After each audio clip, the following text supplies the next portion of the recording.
It is your prisonplanet.tv memberships that fund so much of what we do here in this operation. And then we're more than happy for the TV show after it's aired live, then be leaked out onto the web to tens of millions of people. That's our goal.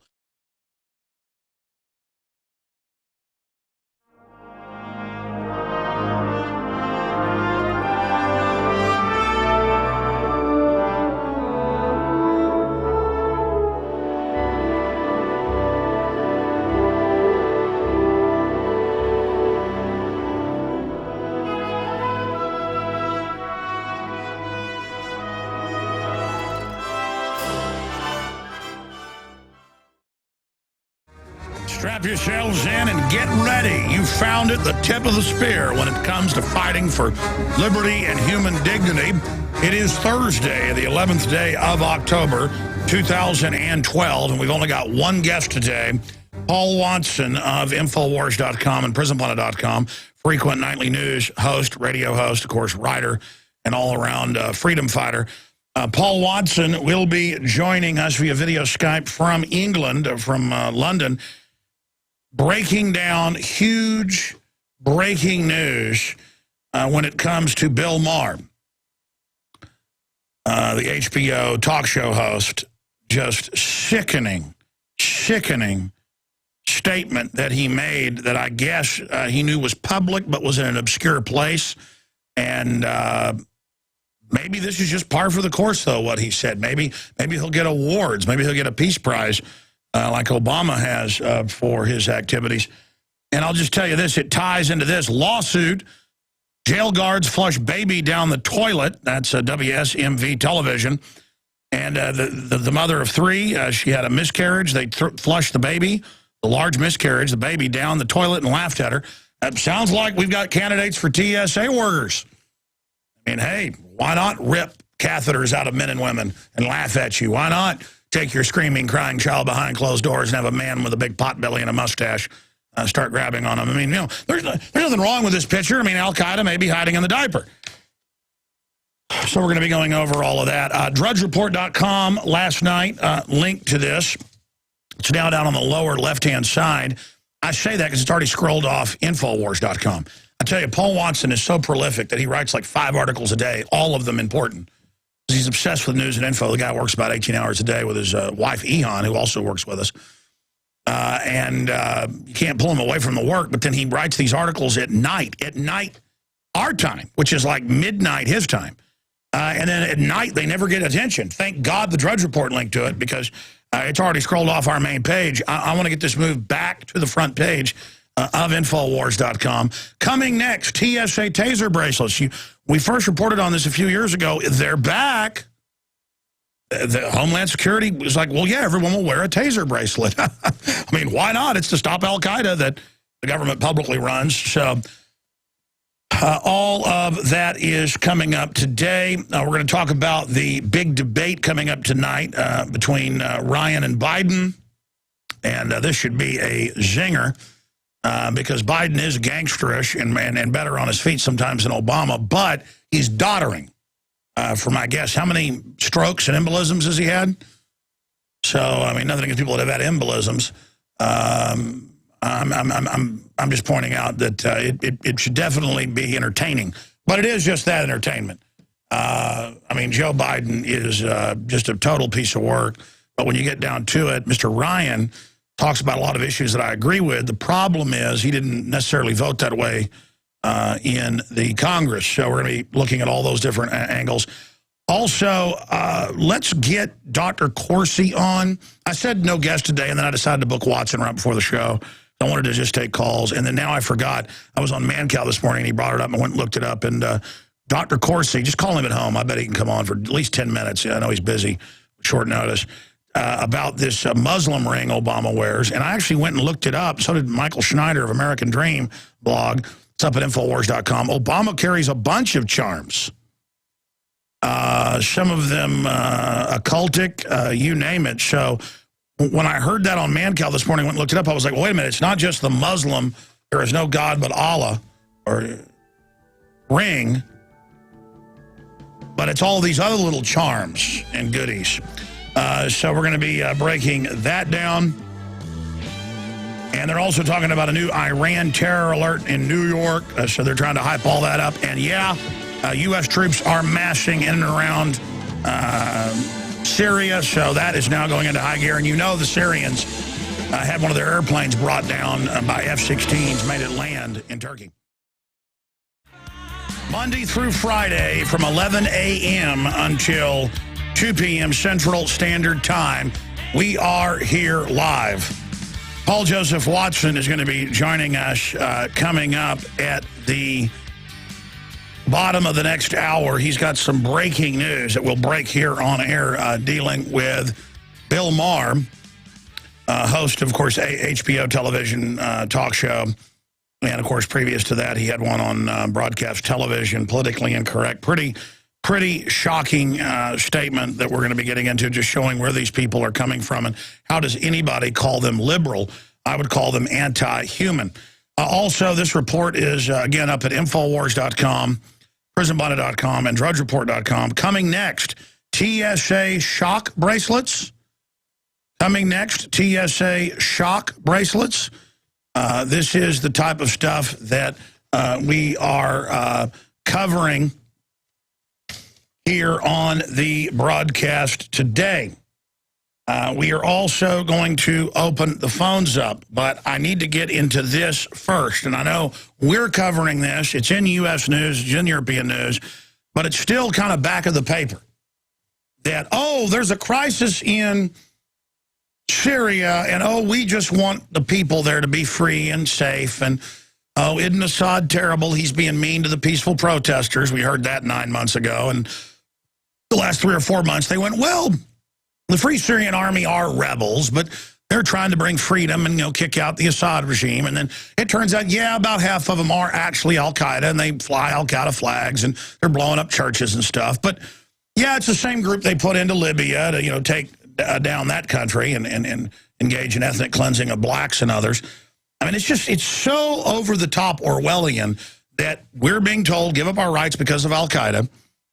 But meanwhile, the elements, the criminal elements that have seized control of NATO and our government are using them to start a sectarian Shiite Sunni civil war. It is just absolutely disgusting what's going on, and it's meant to cause a big giant crisis so that the big banks can divert our attention from their economic implosion that's designed to be a takeover and make hundreds of billions a year off more weapon sales and bring down Syria and just wreck it as a stepping stone to go into Iran. And that's the policy that's going on, and we can't even get the media to admit this is a war. I mean, they call it a police action. They call it a humanitarian. It's not humanitarian to be now into day 9, or is it day 10? I don't know. It started like last Thursday of, or no, last Wednesday. So how many days? 7, 8, 9 days. I don't know. How many days has the shelling been going on? It's at least 8 days now. That is so incredibly immoral in the name of, oh, a few mortars have gotten shot over into some villages. And then the media says, oh, Syria says they did it. And Syria goes, we never said that. And there's no proof they ever said it. That's the telltale sign. That's how Hitler started World War II in Poland. He said Poland kept attacking German forces. And it turned out it was staged. The Germans were attacking their own bases and shooting newsreel footage of it called Operation Himmler. You know, the Spanish didn't really attack us in 1898 to start the Spanish war that we had, the Spanish-American War. But so many other countries have done similar things. Spain has staged stuff to go after the Basque before. This is just the main toolbox tool. And militaries get into this because if you go back thousands of years ago, even to Alexander the Great, he would send in a small contingent of cavalry or infantry to draw out the larger enemy force, say, into a valley or into a low-lying area so they could come down from high ground on them. That's just a classic primitive military strategy or stratagem. And you would get your smaller force of, say, 500 infantry or cavalry wiped out, but that was bait to just bring in the larger force, and then your army wins and you lose 10,000 less soldiers than you would have. And the argument is, end justifies the means. We killed 500 of our troops. to draw out the enemy, show that 10,000 didn't die. And then that's how you get false flags. That's how these arguments work, to the point of they put neocons on C-SPAN, saying, World Bank officials, we played this again just earlier this week, saying we need to stage something, blow something up and blame it on Iran. Or we need to start bombing them and then say it's an accident to get a war going. And that's what they're doing clearly with Syria. And again, it is incredibly immoral on top of it, even if you're cold-blooded and think, well, we're an American empire and we're going to control that region and get the oil and gas. They get the oil and gas to create a monopoly to keep the prices high while having policies here that the oil companies actually have been caught running, not environmentalists. They're their useful front people. Even AP's reported on this. They sued 10 years ago to get the documents. We've covered that ad nauseum, where they want gas prices higher. And they want to shut down refineries and not build new ones to have a bottleneck. So, see, the good old boys sometimes will, when I'm walking down the street, they'll shake my hand. They'll go, but listen, I'm an engineer. I've been in Iraq off and on for 5 years, and I'm making a couple $100,000 a year, and we need that oil. And I go, really? What are you an engineer, building buildings? Because if you're American, there's not many U.S. oil companies there. It's foreign oil companies that were given the oil rights, wasn't it? Well, yeah, that's actually true. So you're here telling me, hey, Alex, we got the oil. Like, hey, we're pirates. Yeah, it was all a lie. I've been told this probably 20 times by good old boys on the streets who think, come on, man, we're getting the oil. I'm like, yeah, we're not getting the oil. We're paying for the globalists to get the oil to then keep the prices high. Because when they get the oil and restrict its flow, they get higher profits. See, people think more oil, more money. No, diamonds are semi-precious on the scale. They're semi-precious. They lay all over the ground in Africa, for heaven's sakes. That's why there's one price for industrial, one price for the bauble market. Things that are really rare are things like rubies and things. That's why the rich don't really wear diamonds anymore. They're not into them. And De Beers, the Oppenheimers, they control the countries that have it to create an artificial scarcity. So that's the point, is we're paying for this, paying to radicalize the Middle East. And then when I don't want to attack these countries in a few years, well, they're already attacking Libya a year after they, quote, freed it, saying, oh, my gosh, Al-Qaeda's there. Well, yeah, the Al-Qaeda you put in. So if they topple Assad and then they topple Iran, who knows what we'll get out of it? And then that'll be fine with the globalists. They'll have new enemies to fight that are even worse. And then the good old boys say, well, them Arabs always are just killing each other. Let them kill each other. It's such an immoral statement, because the globalist, even if you like killing Arabs, and even if this was a racial empire that was having some victory over people, which it's not, you need to understand that's all a pipe dream. The globalists are using the Al-Qaeda, Wahhabist, jihadi threat to re-engineer our once-free society and overthrow private property rights, the freedom of the press, religion. I mean, they're dismantling everything, and all of the FEMA and Homeland Security training manuals that are public. There isn't a word about Al-Qaeda. I remember 10 years ago, we were covering community events where the FBI would say, come out and help after 9/11, get together to watch in our community. And it was in the news. You'd get a day event. We sent reporters to some of them. The Ritters here locally with their local access show went and got it. And you'd get there a 2-day event at the, got this video somewhere here around the office. We played it before. We're going to do a report on that. It was in Austin. It's the same manuals all over the country, just different. They put a Texas stamp on the manual here and then a New York stamp in New York. But it openly said, you go, you get donuts the first, day, orientation. They show you Al-Qaeda training tapes. Oh, Al-Qaeda's going to get us. And then they go, now let's segue into homegrown extremists. And 90+% of the course, this is like 10 years ago, is on homegrown groups and militias and evil gun owners and how the returning veterans are dangerous. And that was 10 years ago. By 3.5 years ago, it's the veterans are the #1 threat and they're terrorists. And George Washington's bad. I mean, it's ridiculous. So while you're being told, hey, we're doing all this to fight Al-Qaeda, the globalists run Al-Qaeda. And look, here's the news on the Turkey front. I mean, this could easily move into a larger regional war. Well, it's already a regional war. The SecDef has said, Secretary of Defense said it could be a very dangerous regional war that could trigger a larger war. Russian troops are now battling U.S. and NATO and British and other troops, but under NATO. They're now battling. I mean, we've known it's been going on for 4 months to the 9 months, but now it's confirmed heavy reinforcements of Marines, U.S. Army, CIA, commandos, Delta units, Green Berets, Army Rangers. It's on with Russian Spetsnaz. I mean, it's on right now. Our country is at war with Russia right now. Now, if you don't think that's a big deal, okay, and preemptively starting it with them. That's Russia's only port in the Mediterranean. They've been there forever. Russia is in a non-aggressive posture. The globalists are trying to overthrow their elections in their country, getting the Russians back in a militarized capacity. When meanwhile, the banks are the people that have captured our country, and they're trying to capture Russia. See, they want to destroy Russia. They want to destroy America. They want to destroy Syria. Oh, and believe me, that's why most Israeli experts say they don't want this to happen. It's going to end up destroying Israel down the road. And make no mistake, the EU and some of these factions, they don't want Israel there. There's not just the pro-Israel faction, ladies and gentlemen. I mean, this is sophisticated. This is biblical type stuff.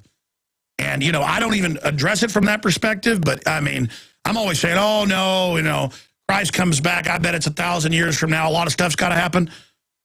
It's really starting to creep me out. I mean, it's the genetic engineering, all of it. The kids wearing chips to go to school, thumbprinting to buy and sell, cash being banned in Louisiana for secondhand sales, the farms being attacked, the world government, churches all over the U.S. removing their crosses. I mean, it's just insane. And Turkey's now grounding passenger jets from Syria and beating up the passengers. I mean, this is in the news. I mean, they are really trying to get Syria to do something. And the Russians are there. I mean, unbelievable. Hey, look at this letter I got from Taser International that came in. It says, Dear Mr. Watson, I read coming next TSA Taser bracelets. Please recognize that Taser is a registered trademark and is also a product manufactured only by Taser International, which is located in Scottsdale, Arizona. We don't manufacture a Taser bracelet, nor do we manufacture a device that resembles or could be used as a bracelet. The device should be classified as a stun gun bracelet and not a Taser bracelet. Oh, we're sorry, you don't call it a Taser. You call it a stun gun bracelet. Can you please immediately correct the headline and the story? By the way, guys, grab the video with the Homeland Security promo about the shock bracelets. Can you please immediately correct the headline and the story by removing any reference to Taser brand products in the future? Please describe it generally by stating it as a stun gun. No, we've changed the headline to shock bracelet or electric shock bracelet. If you would like to talk about this more, please feel free to contact me. Stacy Todd, Communications Assistant. Stacy, thank you for your kind letter. We know you're freaked out by this because it's linked at drudgereport.com. But let me just publicly address this right now because it gets into a bunch of different issues. Then we'll go to break, get back into the news, and go to your calls. I just changed Paul Watson's headline, not because I think Paul Watson's wrong, but because this time you were friendly. When your lawyers 2 years ago sent us a threatening tort letter, I didn't call my lawyer. I got on the phone with your head lawyer, not your assistant person, at Taser International in Scottsdale, Arizona, and I said, because they sent us a letter saying, don't use Taser, period, it's trademark. It's not trademark in free speech news headlines. And just like Google has become ubiquitous with search engines, you have become ubiquitous with electroshock devices. And tasers have been medically proven that they're causing heart attacks, and you've upped the power. And I'm all for people having tasers as self-defense. Quite frankly, I own one. I don't think weapons are bad, but I think their misuse is. So I don't think taser's the issue here. And I told their lawyer that. And I said, but I don't like you trying to stomp on my First Amendment. I want you to apologize right now and say, I shouldn't have got this letter. The lawyer said, you're absolutely right, Mr. Jones.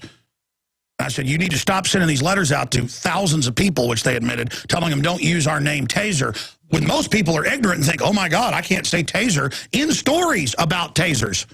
Because, oh, my gosh, I got a letter. That's their copyright. That's their trademark. Well, I'll say it. Taser, taser, taser, taser, taser, taser, taser. Listen, trademarks go back to England 500 years ago, for those that don't know. They had it before in Rome, but the modern trademark system was with beer and alcohol, wine, whiskey, scotch. People knew, hey, that's a good little barrel of that, that's a good bottle of that, and there was a mark on it, and shysters would go out and put a mark on their crud. And so the courts ruled, no, you can't use that mark unless it's yours. So I can't sell electronics and put the Sony logo or name on it. I can't go open a hamburger place and put the golden arches up. But as a radio talk show host, and as a writer and a researcher, we can use the word taser. And by the way, they manufacture one of the bracelets that's been looked at by Homeland Security. And if I want to call a shock bracelet a taser bracelet, I'll call it that. Now, technically, I think it's better to say, coming next, TSA electric shock bracelets. That's even more for people that don't get it, because people have gotten dumbed down about the word taser, like someone's been dazed is the semantical linguistic manipulation there. No. How about police killing people with high-powered cattle prods? And why have they increased the power of electrocution devices that you should only use as the next step towards a firearm in a danger continuum?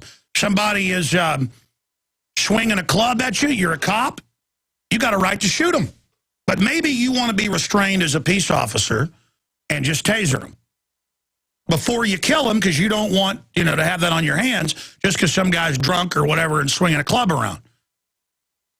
Quite frankly, club will kill you. I'd probably just shoot somebody. But the point is that, okay, use the taser. Don't use it on a woman that argues with you on the side of the road. Don't use it on somebody who won't pee in a cup, who's strapped down at the hospital and courts rule they can torture. I'm sick of your legitimate product being used to torture people. So don't threat. Well, this isn't a threat, so I nicely, because I think it's even better headline, changed it. But not because of your letter, but because I thought an even better headline the way I just put it and changed it. Okay, so there you go. And it's a First Amendment issue. A lot of people aren't using the word taser because they're threatening them, and that's wrong. And just as our technologies are godlike compared to a deer or something that we're hunting, or a grizzly bear, or elk, or a gazelle, or a African lion, a Indian tiger, the globalists have godlike weapons and technologies that we paid for, that our minds designed, that they're now using against us. And they've done the population down to just an incredible level where people don't know what their rights are. People have no idea what their basic liberties are. They have no idea that we're already in, by and large, a global private corporate government that is mopping up less than 10 rogue nations right now. And again, I don't want to live in Syria under the Assad regime. I mean, compared to his dad, he's a nice guy. He's a good guy compared to Gaddafi. Gaddafi's a good guy compared to Al-Qaeda. It's really a lesser of evils.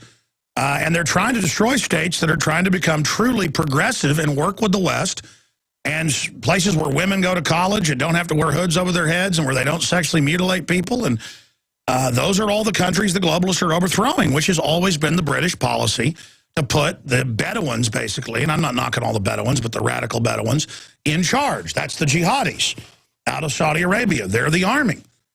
Saudi Arabia is allied with the globalists. And of course, they used a group to take the blame for 9/11 so the globalists could enslave us here, to then make the deal later.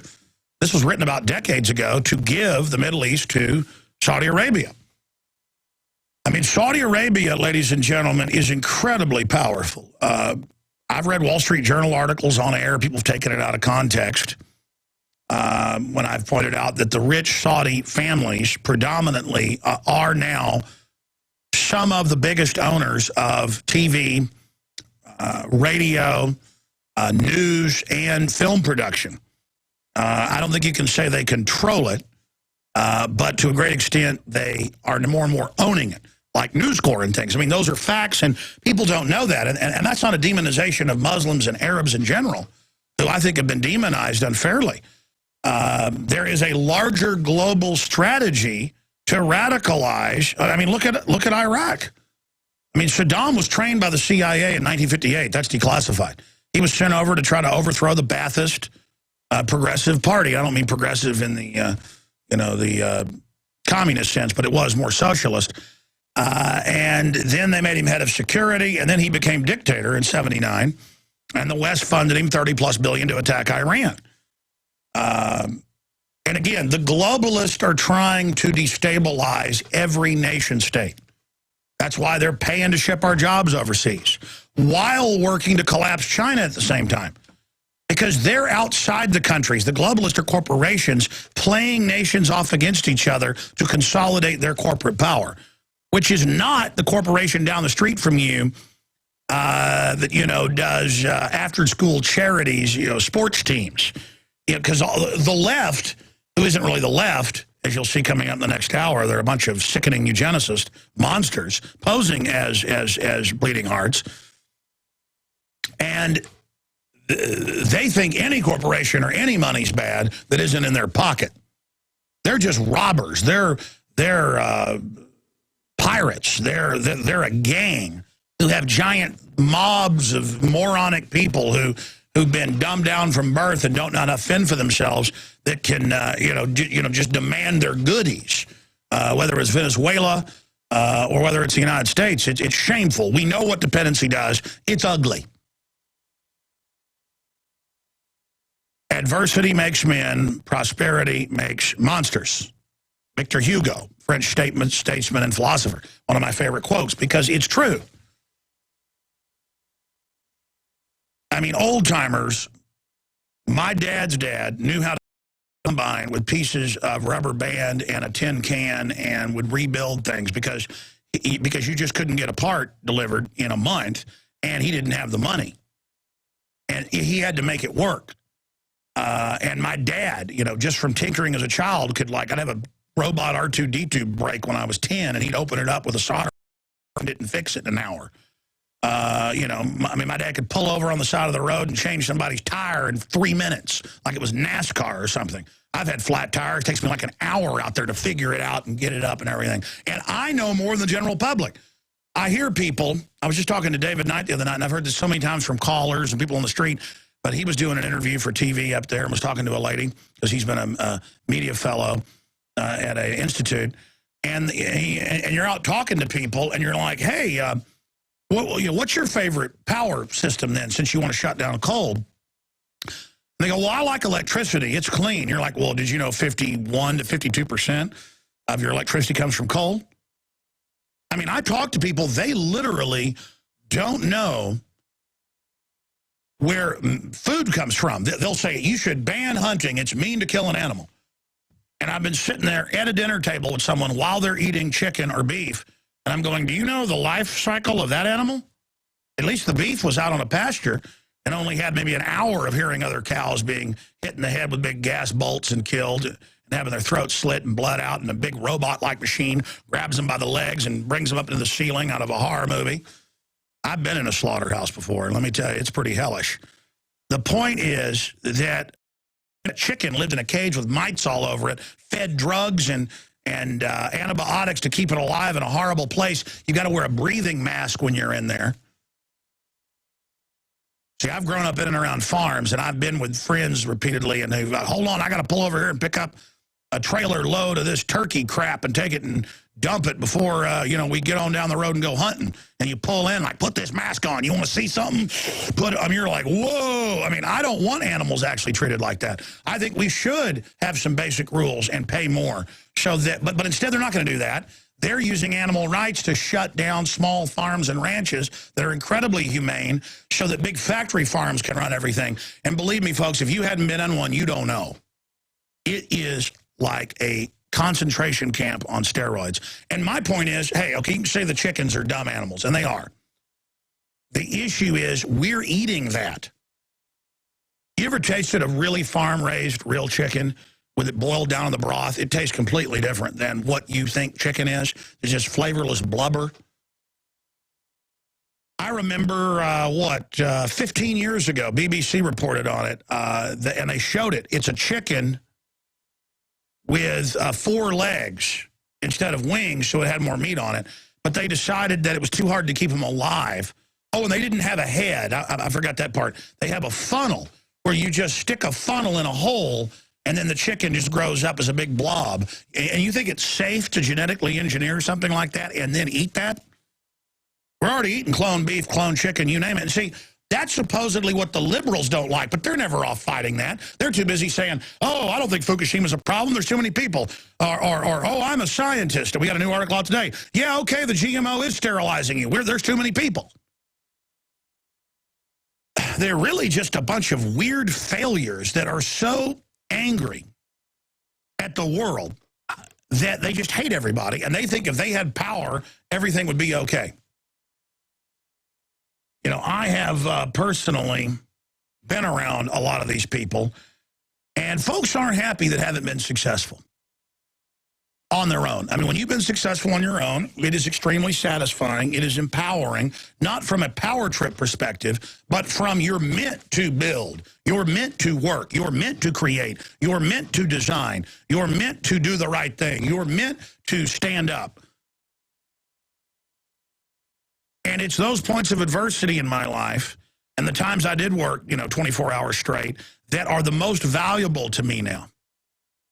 Because that's when I was using my mind and being somebody. Not to be somebody so your neighbor thinks you're cool, but because you are somebody. And I run into these unhappy, empty people who are even successful financially, but successful through the fraud of the system, successful through lies, lying to themselves, and they're just totally unhappy, running around from this to that, trying to find fulfillment, and you're not going to find it. Of course people are unfulfilled and know something's wrong and are preparing, even if they don't intellectually know why they're preparing, because instinctively you know something's wrong. Because your conscious mind may be diverted and distracted, but even the average dumbbell out there knows, well, wait a minute, they're using radical Muslims out of Saudi Arabia and Al-Qaeda to attack Syria and Libya, but I'm told I need to give my rights up because of Al-Qaeda. Even if you don't consciously register that, your subconscious, that's around 100 times on average, they've done studies, more powerful than your conscious. I mean, that's the brain, the full brain. You just can't consciously comprehend all of this because it's so big. Those of us that have opened up our minds and focused and studied and gotten into real intellectual exercises, it becomes so deliciously electric that it begins to open up the mind, but then you become, what do they call it, when somebody is, has a high IQ, is intelligent, but they get a little weird. What's the word for that? Eccentric. Yes, that's the word. Well, we all should be eccentric. Humans are meant to be complex, multi-layered, multifaceted people, not decadent slobs eating genetically modified chicken, pumped full of hormones and antibiotics that are destroying the flora in your stomach and giving you gut disorders. On top of the vaccines, and I'm ranting. Here's the toll-free number on any of the stuff I've raised. We have the video coming next, TSA taser bracelets. The video's in our article at Infowars.com. And also, GrudgeReport.com still has it. It was up last night. Scroll down to the bottom on the left-hand side if you want to find it there. And the Washington Times, of course, reported on it after we reported it back in 2008. But now they're looking at it again. And it's along with the other torture where they tell people, you didn't go through the scanner, I'm now going to punch you in the testicles, or when they attack a congressman's genitals.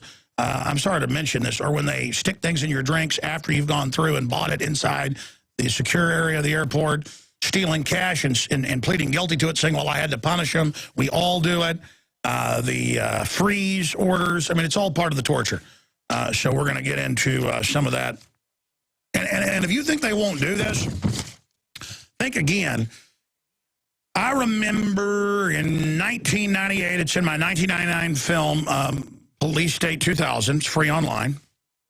You can buy the DVD if you want to have a high quality and better res version, and support us at InfoWarsStore.com. Evil capitalism. We don't come take your money forcibly. You just support us if you do. And decide through free will to help us get the word out. But that's a side issue.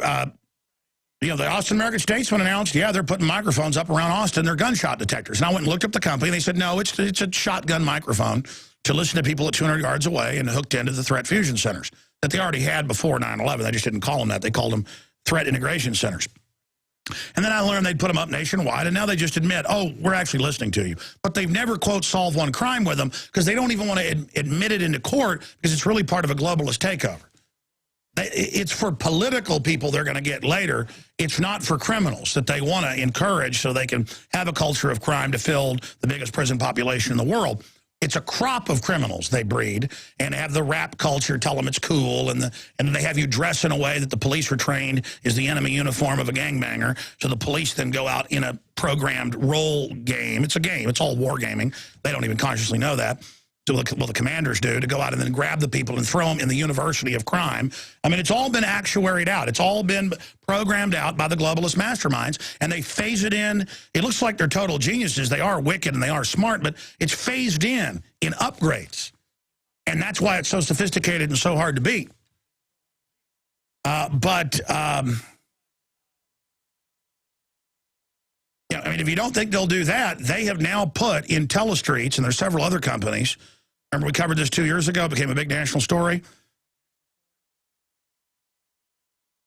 And they have cameras and microphones in them, and then I've confirmed they're here in town, and I'm so conditioned, even though I've gone and seen them and know they're there, I haven't gone out with a news crew yet to do a report on it. Because, see, I've even been conditioned. I've known about this so long and was laughed at. Oh, yeah, I've been on national TV and radio shows. They go, oh, I mean, this is like 7, 8 years ago before it was even in the news. It'd been in the news a little bit, calling it gunshot detectors.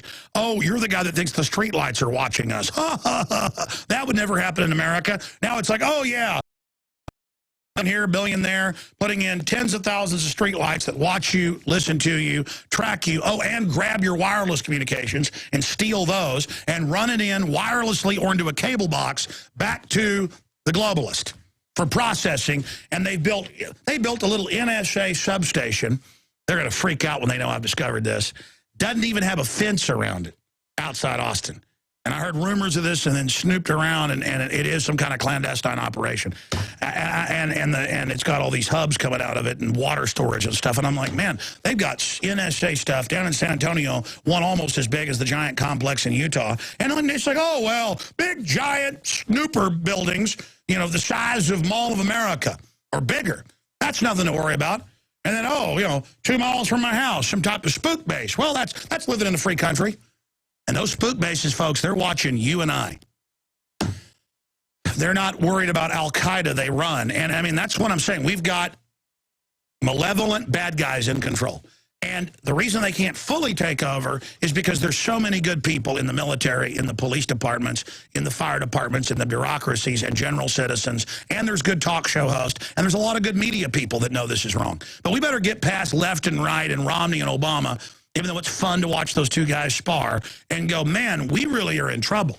Because here's the deal. They're not just setting up some high-tech tyranny because they're worried about GMO and genetic engineering getting out of control. They're not just setting up a world government, as they publicly say at higher levels. Oh, we're doing this because of super weapons and disruptive technologies. We've got to have a tyranny to protect humanity. I would still be against that because that's always the excuse, and bad guys end up taking it over, even if it started good. But it's not. It didn't start good. It's eugenics. It's cold-blooded, and they want to cull us down to nothing. And they're setting the kill grid up. And all of you that serve the system, you're not going to have to wait. It's always, oh, our kids, our kids. You know, let's do the right thing for our kids. How about for you? Because it's just going to get crazier. The end of civilization as we know it, a long emergency as it's been called, a continued scientific degeneration while the globalists pose as saviors from every angle. As we die of cancer, as we die of neurological disorders, as it all goes off the charts, they'll pose as the saviors, as heroes sucking the money out of us. As the tasers go up in power and more people die, that'll just be accepted. As torture becomes more accepted. I mean, we're just being brutalized right now, and it's going to get worse. So everybody serving this, I mean, I don't know. If you knew what I knew, you would immediately join the side of liberty and freedom and be against the globalist. I mean, there's really no choice. But there is a choice. You are given a choice. So, I mean, you better make one. You better make one right now. You better make a decision what you serve right now. You see, the scientific rulers that call themselves technocrats are able to re-engineer humanity, give us diseases that only the globalists can treat. We're slaves. And they talk about how all their dictatorships of the past have been overthrown, so they have scientifically tried to forge something that is unstoppable. And that's what the robots are all about. They'll follow orders when troops won't. That's what the drugging of the food and the water is about. I mean, we are all part of a giant experiment. They don't just experiment on the U.S. troops with deadly vaccines and stuff. They don't just, they spray St. Louis with nerve gas and kill people. And then decades later it comes out and nobody gets in trouble. That just came out last week. People talking about, the day they sprayed, my daddy died. I mean, this is killing people. And notice they never get in trouble. Well, who are they? Who authorizes this? I covered it last night on the air. In fact, guys, will you bring me the news stack from last night? I left it in there in the broadcast studio because people actually went and got U.S. Code, Title 50, Chapter 32, subsection 1528, paragraph B, where it says, you can't test on people. And then you get down there, but if it's for law enforcement purposes or scientific or any form of government research, we can kill you. I mean, the government says they can kill us? I mean, that's how they get scientists to, put a little foster kid in a radiation tank and fry them. And again, people are like, man, that's so morbid. Well, you know what? See, I am offended by Halloween signs of demons and goblins. Because my 4-year-old doesn't like it. And I know enough about death, and I've seen death, and I don't like it. I'm like, you know what? There'll be enough for that when I'm dead in the grave for a million years. You understand? It's not that I'm a wimp. It's because I'm the opposite. I don't like skulls and death because I really know what it is. And let me tell you, I've made a friend of it, but it doesn't mean I'm rushing to get there. But then people I always notice those that love death and destruction think it's cool. They're like, I don't want to hear about abortion. I don't want to see photos of dead babies. Oh, but you support it. Oh, I don't want to. Well, you think we like it showing it to you?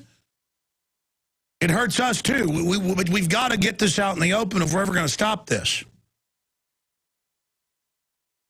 Because when we treat animals bad, we end up treating humans bad. And when we treat humans bad, we really treat humans bad. To the point of now in jails, a woman taken in for, unpaid speeding tickets, and you have a miscarriage.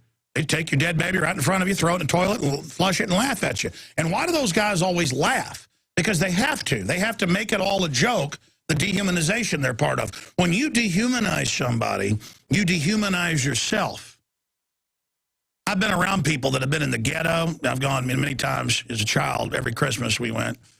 And in other holidays down to South Dallas, one of the worst areas in the country. And my mother would make, hundreds of sandwiches and soup. And we'd go and serve it to them at the Salvation Army. And we'd stay there sometimes all day. And you know what? It didn't make me feel superior being around all those pathetic people. But I've been around these yuppies and these social workers and some of them. They like the fact that they're around dumb people. It makes them feel big. You know what? It doesn't make me feel big. It makes me feel low. It makes me feel bad. It makes me feel dirty. It makes me feel sad for humanity because them sinking down means I'm sinking down too.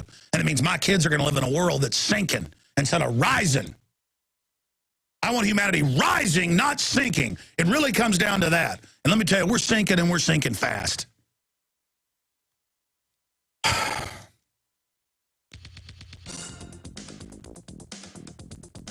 And I tell you, adversity makes men, prosperity makes monsters. My kids are great, but they are spoiled.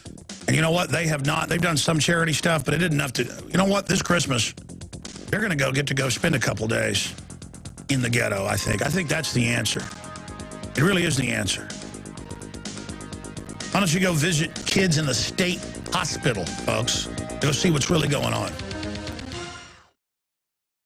Okay, your phone calls are coming up right now. Then Paul Watson with big breaking news considering Bill Maher just making disgusting statements. And it just shows who these people really are. I mean, I've been around these type of people. All they talk about is how scummy humanity is and how they want to kill people. This is some pretty shocking stuff. It'll be hailed by the sickos out there. We're going to be playing that in 30 minutes. You've got Turkey being hell-bent on provoking war in the Middle East. Russia says Turkey risked lives of passengers forcing down an airliner. They're really trying to start a provocation right now. That's big economic news. And your phone calls. The toll-free number to join us is 800-259-9231. Again, that's 800-259-9231. Guys, is there a way to shrink that down where it doesn't cut off the There's got to be a way to put the headlines up, or it's okay, or we can figure out some new computer program where it's not always just crammed up there. There's got to be a way to shrink it down. Or maybe it's on this monitor, it's always cutting off the headlines. You know, I just want people to be able to clearly read it. Go ahead and throw that up. Good job putting that up there. Yeah, there you go. That looks good like that. Let's try that up there on screen. Yeah, that's exactly what I'm looking for, right there. Again, I just direct live on air. I'm sorry, I'm a director. The crew is just doing a fabulous job. We just continue to up the quality of the radio show that was kind of a fly-on-the-wall type TV show, but now we're adding a lot of things to it. Including the great soundproofing we've added in here. Fabulous job, gentlemen. Okay, you know what? In the interest of all these callers, Jake, Neville, Kyle, Julio, and many others that are holding, we'll go to break here and come right back with you. And then here it is that I mentioned at the end of the last hour. You can go to the U.S. code at thomas.loc.gov or GovTrack. A lot of other sites, government sites have it. And it's a U.S. Code Title 50, Section 1528, Paragraph B. And I've got the breakdown there where it says there's prohibitions on secret testing. You've got to get authorization, especially on chemical, biological, or radiological. But it says in Section C, exemptions, any peaceful purpose, and then they say, well, it's for peace to kill somebody, that is related to medical, therapeutic, or pharmacological, agricultural, industrial, or research activity. Any purpose that is directly related to the protection against toxic chemicals, so they got to kill people to know what the chemicals do, or biological weapons and agents, or any law enforcement purpose, including any purpose related to riot control, including if you get into this lethal munitions. So you might want to actually go check that out yourself. That's how the system is doing stuff like this. And I tell you, every time I mention this, fools comment or they send emails to the office I'm showing going, this is a prohibition on it. Well, yeah, it's lawyer speak. U.S. Code Title 50, Chapter 1520 starts out in Chapter 32, Biological Warfare Program, Section 1520, and it's got prohibitions, and it says you can't do it for any reason unless we say so. It's like the UN in its Charter of Rights, Declaration of Human Rights, it has 30 points ratified and signed on by all the nations. And up till 29, I mean, it's got rights that the communists promised. You know, North Korea, they promised free houses, cars, health care, total rights, liberties, due process, juries. You just don't get them. The Russians had that too. The communist Chinese do too. They just don't follow it. But in 29, it says, unless any of these rights get in the way of the UN agenda, to paraphrase it, and then you have none. So, I mean, it's fine print, folks. It's like, yeah, you can get this card, no money down, and no payments for 6 months. But then you read the fine print, except for $5,000 down, but that's not counted as down. That's a security deposit. And, well, there is a payment, but it's not called a payment. You know, I mean, it's all just games. And then they sit here and just have this flim-flam argument with you all day, and I'm not going to be part of it anymore. You're run by a bunch of lunatics who, again, are like cancer. They think as they can take over the superior. No, you're the plague. You're the death. You're the curse. You're the problem. Welcome, ladies and gentlemen. We are taking your calls here in this hour. Paul Watson's going to be joining us in about 25 minutes from Infowars.com, one of our great reporters and one of the hosts of the Nightly News, weeknights at 7, going over just a disgusting comments of Bill Maher that we discovered that have gotten no attention. He made these comments publicly, but it just goes to the whole culture of death, eugenics, anti-human, and what establishment liberals really are. They are not liberals. They are very, very monstrous people. And that doesn't mean establishment Republicans are good either. But, I mean, the Democratic leadership, the books they write, the statements they make, they are cold-blooded, and they are not the liberals they claim they are. So that is coming up. Also, the big news, Turkey is hell-bent on provoking war in the Middle East. Paul Joseph Watson breaks that down. Jerusalem Post, Russia says Turkey risked lives of passengers forcing down a Syrian aircraft from Russia bound for Syria, a passenger plane with families on board. And it's being reported by the Financial Times, you name it. They came on board when they F-16s forced it down and beat people up on the plane, including Syrian citizens. This was families. This is meant as a provocation. They've already got al-Qaeda pouring in and shooting a few mortars back at Turkey to then blame on them false flags. I mean, this is just horrible. And our troops under NATO are now fighting Russians. That's in the news, confirmed in a proxy war in Syria that's been started by the West and and the West is allied with al-Qaeda on this. I mean, unprecedented. Because, you know, in the Cold War, they used them against the Serbs, they used them against the Russians, they used them again after the Cold War in the late 90s. As a pretext to have NATO bomb Belgrade and other areas of Serbia. Very immoral as well. I'm not taking sides between the Muslims and the Serbs, but it was the al-Qaeda groups in Kosovo attacking Serbs and doing things. So the Serbs responded, and it was a religious war, kind of like the Crusades versus the different jihads that have gone on, understanding history. But I mean, now this is unprecedented because it's totally starting it with our troops side by side with al-Qaeda. And then you could say Taliban all day in the 80s, but this is al-Qaeda, and it's on the news. Just amazing. Russia intervenes over Syrian airliner. Russia is demanding an explanation from Turkey over its detention on Wednesday of the Syrian civilian airplane en route from Moscow to Damascus with Russian citizens on board. Turkey said its F-16 fighter jets had made the aircraft break its journey from Moscow to Damascus and land at the Anakar airport on suspicion that it was transporting weapons from Russia to Assad regime. Well, I mean, the West is pouring weapons in. Reuters reported on Thursday that the aircraft and its passengers had been allowed to continue their flight on parts of the cargo had been seized. Folks, this has happened where Russian ships in the Atlantic coming down to get in the Med are being grabbed by British warships. And they haven't, last time I checked, found any ammo or missiles or anything, but I mean, that's their ally. I mean, again, Russia is defending Syria from al-Qaeda attack. And there are Russians there. Russian generals been confirmed killed in the fighting. I mean, this is big. I'm going to say this again. Our government with NATO is allied with al-Qaeda in a proxy war with Russia right now. And the rhetoric out of China is prepare for nuclear war. I mean, we've never heard that other presidents and top generals and admirals. I mean, this is crazy. Right as the world markets melt down. This is when they start world wars. I mean, I don't have words to describe how much danger we're all in. And the fact that you can say the U.S. has done bad things in history, but few times have we absolutely not had the moral high ground at any level. This is shameful. I am ashamed right now. And I'm, quite frankly, freaked out. Because if they think the public's so dumb that our government can run al-Qaeda while simultaneously saying we've got to attack Iran, Hillary said last week they're al-Qaeda. I mean, it is cuckoo for Cocoa Puffs, you know, Woody Woodpecker. I mean, it is outrageously bad what is going on. And I just don't even know what to say anymore. It is above my pay grade. And I mean, by that, I'm a smart guy. I study geopolitical systems. And it's just so wild that, well, I know why they're doing it, then I'll go to your phone calls. It is total global chaos, in their words, not mine, to bring in world government. Herman von Rompuy, they've all said it. The financial crisis, the military crisis, the flu crisis, the collapse of Mexico, the SPP documents said, what, 6-7 years ago, it's in Endgame, Blueprint for Global Enslavement. They said we're going to use flu crises, the collapse of Mexico, that hadn't even happened yet. We're going to use all these crises to bring in our world government. And they said we've got to do it by stealth.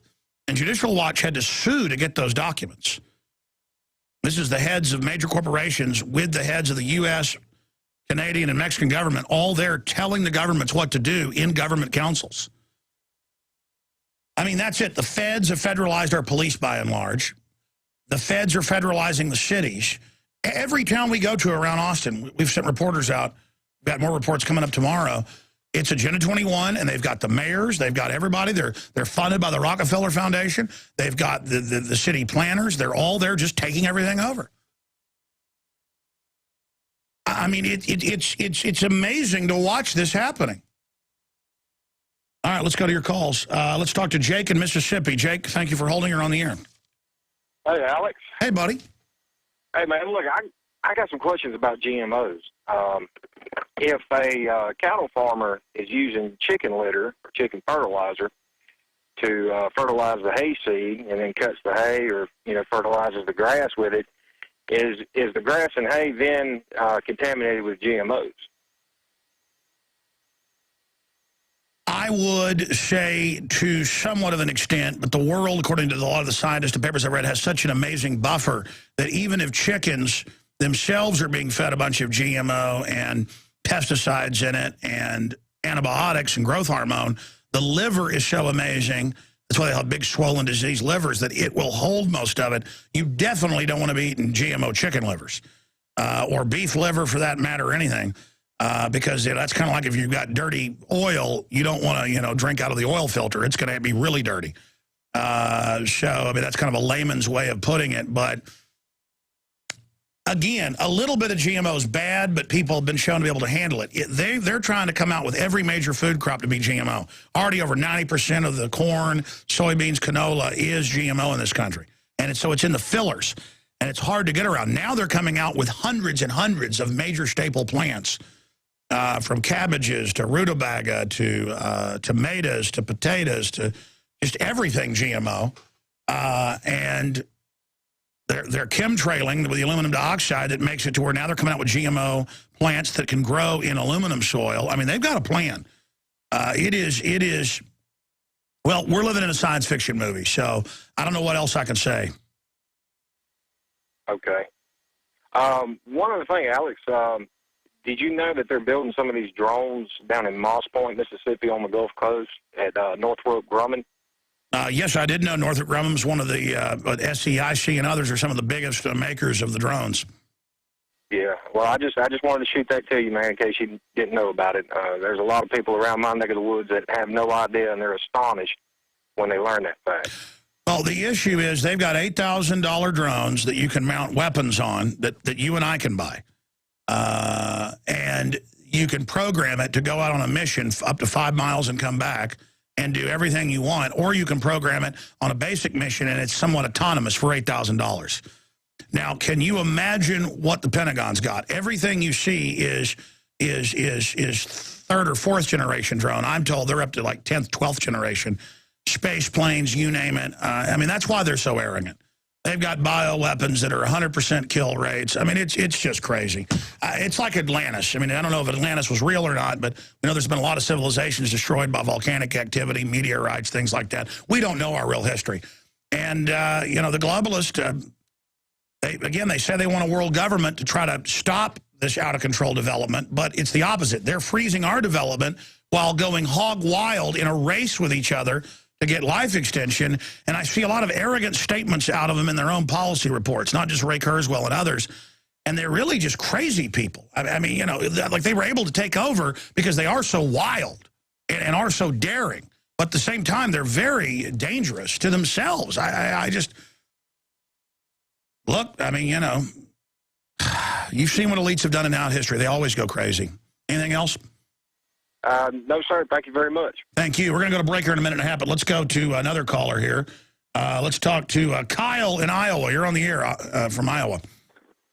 Hello, Alex. It's been a little while since I called in. I got two ideas that I kind of codified. I just want to say this first. I'm in sales currently, and one important thing in sales is when you're going to give a pitch on something, you got to give a quick, concise pitch and not talk too much.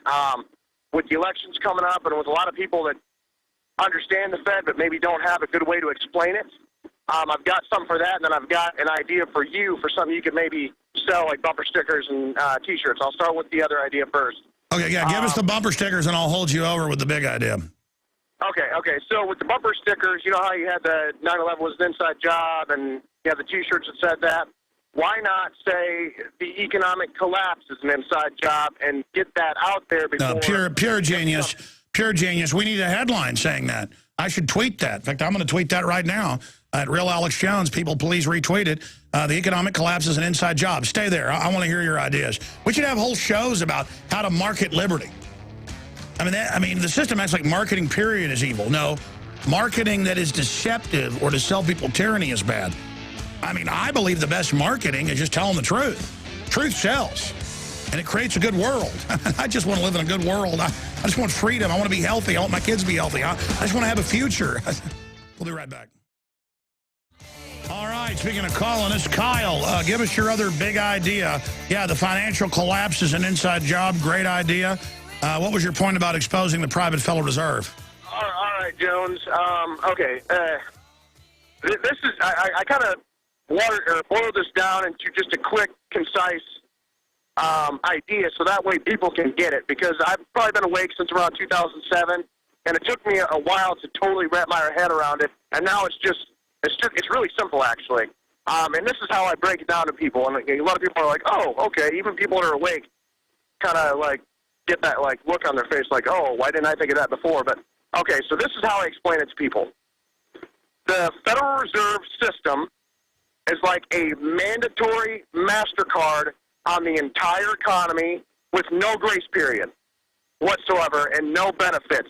Your income tax is the minimum monthly payments, and the only way you get paid is by taking out a cash advance. All right? What do people do if they're in debt? They cut up the credit card. End of story. Sorry, I'm a little fired up right now. No, I hear you. So, I absolutely hear what you're saying, my friend. But I think for the people that are awake, take that and run with it, because we don't have a whole lot of time left. Just get it done, people. We have to identify who's been engineering these problems, because it's not going to get better when the people that engineered it are in control, and the private Federal Reserve is the enemy, is the group perching on top of this country. Let's talk to Julio in Illinois. Julio, you're on the air. Welcome. Yes, hi, Alex.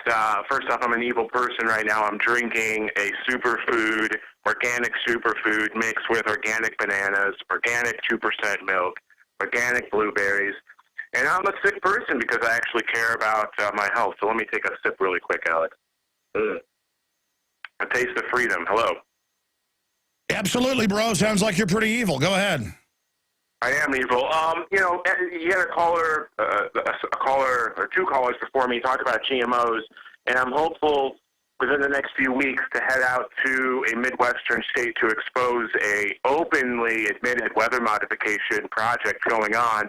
And it's astonishing. We really need to focus on who these people are that are conducting weather modification, who the people are controlling the money in terms of GMOs, drought-resistant seeds. I've done research where they admit it's a $12 million seed market. So companies like Pioneer, Cargill, Monsanto, and so forth in the Midwest are going to make a ton of money, and they are openly now in mainstream media and business articles throughout the country are admitting to drought-resistant seeds as the solution to the recent drought. But I have information where they're causing the drought because of weather modification.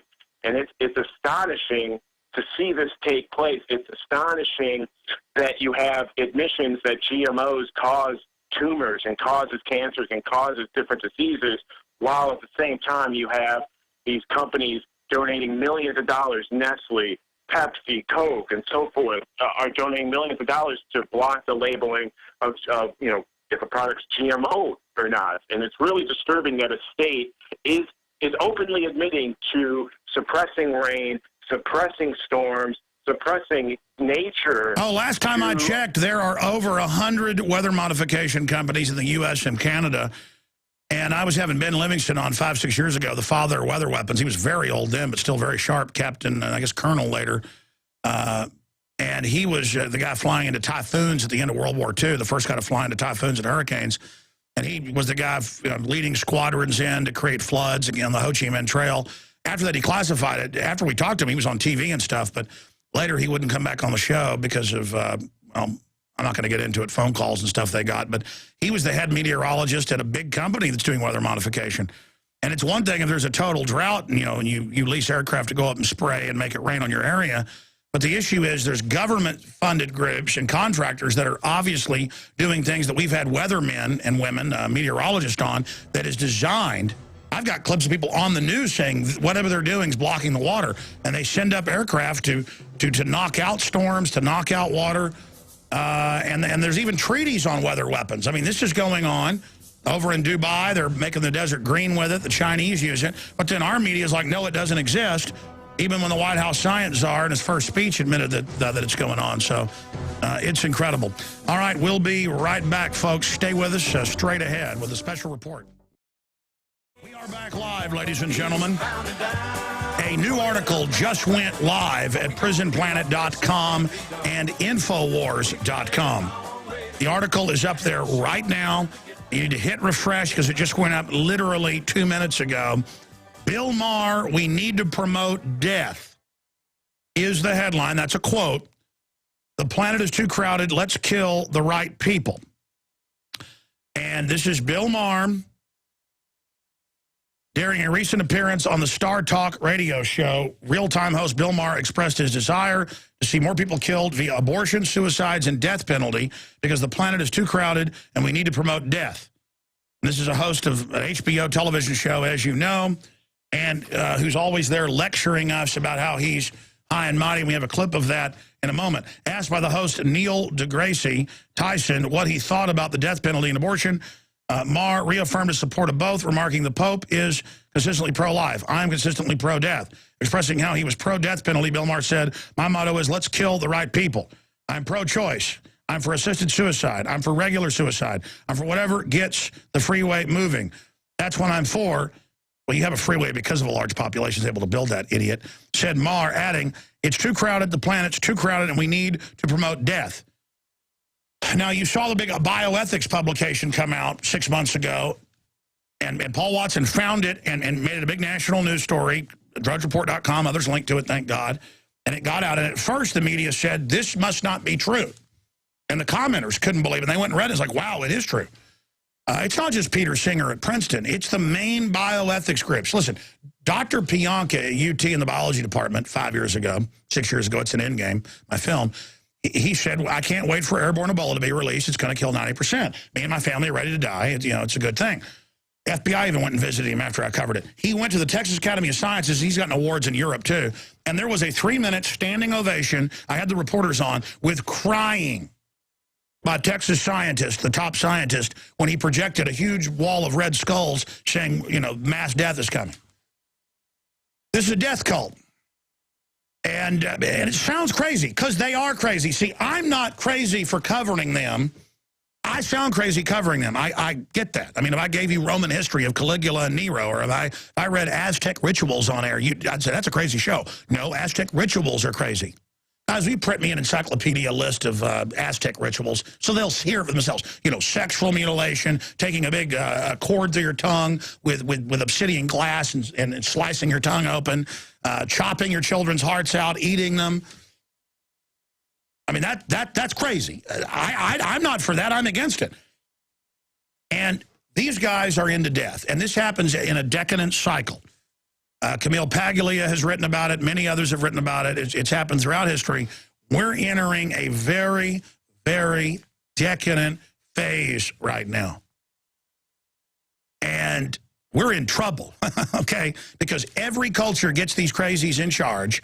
And for someone that's nothing but materialistic and decadent, they start hating everyone. Because they really hate themselves. They're projecting it, to simplify it. And they want death. And this article is very important to get out to people. And I'm going to have Watson, who's just doing a great job, add some context, Paul. I know you rushed this out where, your article about, hey, let's kill the babies up to age 3. They're now saying, let's kill the old people. See, first it's, oh, die with dignity. Then it's, we're going to kill you. Oh, and oh, yeah, there is death panels. You don't need that surgery. You're old. You don't need, new retinas. You don't need new lenses. You don't need a new knee. See, when you lower quality and then say society has a set sum, civilization collapses. When you demand quality, demand somebody pick up your trash at McDonald's, now there's more jobs, now there's more quality, now they've got to compete. It's like a reef system where the more industry, the more business, the more ideas, the better there are jobs. The globalists sell shutting things down and taking from somebody will give you a job. Raising taxes will give you a more welfare. No, it will reduce the tax base. But they know this. They want to make you poor. This is a death culture. And there's hundreds of examples of this. I can play Fox News clips saying, too many kids is what's making the planet worse. Really? The actuaries are about 8.5 billion people by 2025, and then it drops dramatically down to about 3 billion if the trend follows the computer models by, what is it, 2030 or so. You can pull these numbers up. They vary. 2130, excuse me, not 2030, 2130. So that's the type of stuff we've got going on here. And I've gone over the actuaries. I've played some of the educational actuaries here on air that shows the numbers. In fact, Paul, why don't you add that to your article, that population study group, you know, that has all the little black and white graphics showing the actual numbers of where Europe's 1.3 replacement rate, some countries even 1.2, Japan's 1.2, 1.3, depending on which year you look at. The U.S. is 1.5, but we have a huge immigrant influx, so the population grows slowly. It's now at 312 million. So the world's 7,100,000,000 or so. And it's going to hit about 8.5 billion and then start going down. You need to now keep it at that level at least, or there won't be two people to take care of two people. There won't be two people to pay taxes for the two people that are retired. See, so they get you in a nanny state, they get you dependent, then they start cutting the resources off, and then you fight even more for big government, thinking bigger government will give you the resources. See, that's the trap. But you don't have to be a dumb animal. You can take control of these manipulations and be conscious of it and then get into a war game level like the globalists are and then see their whole plan. And let me tell you, when you see it, you know how crazy it is. So this is a very important story. Let's play the clip and then go to Paul Watson. He's joining us on Skype.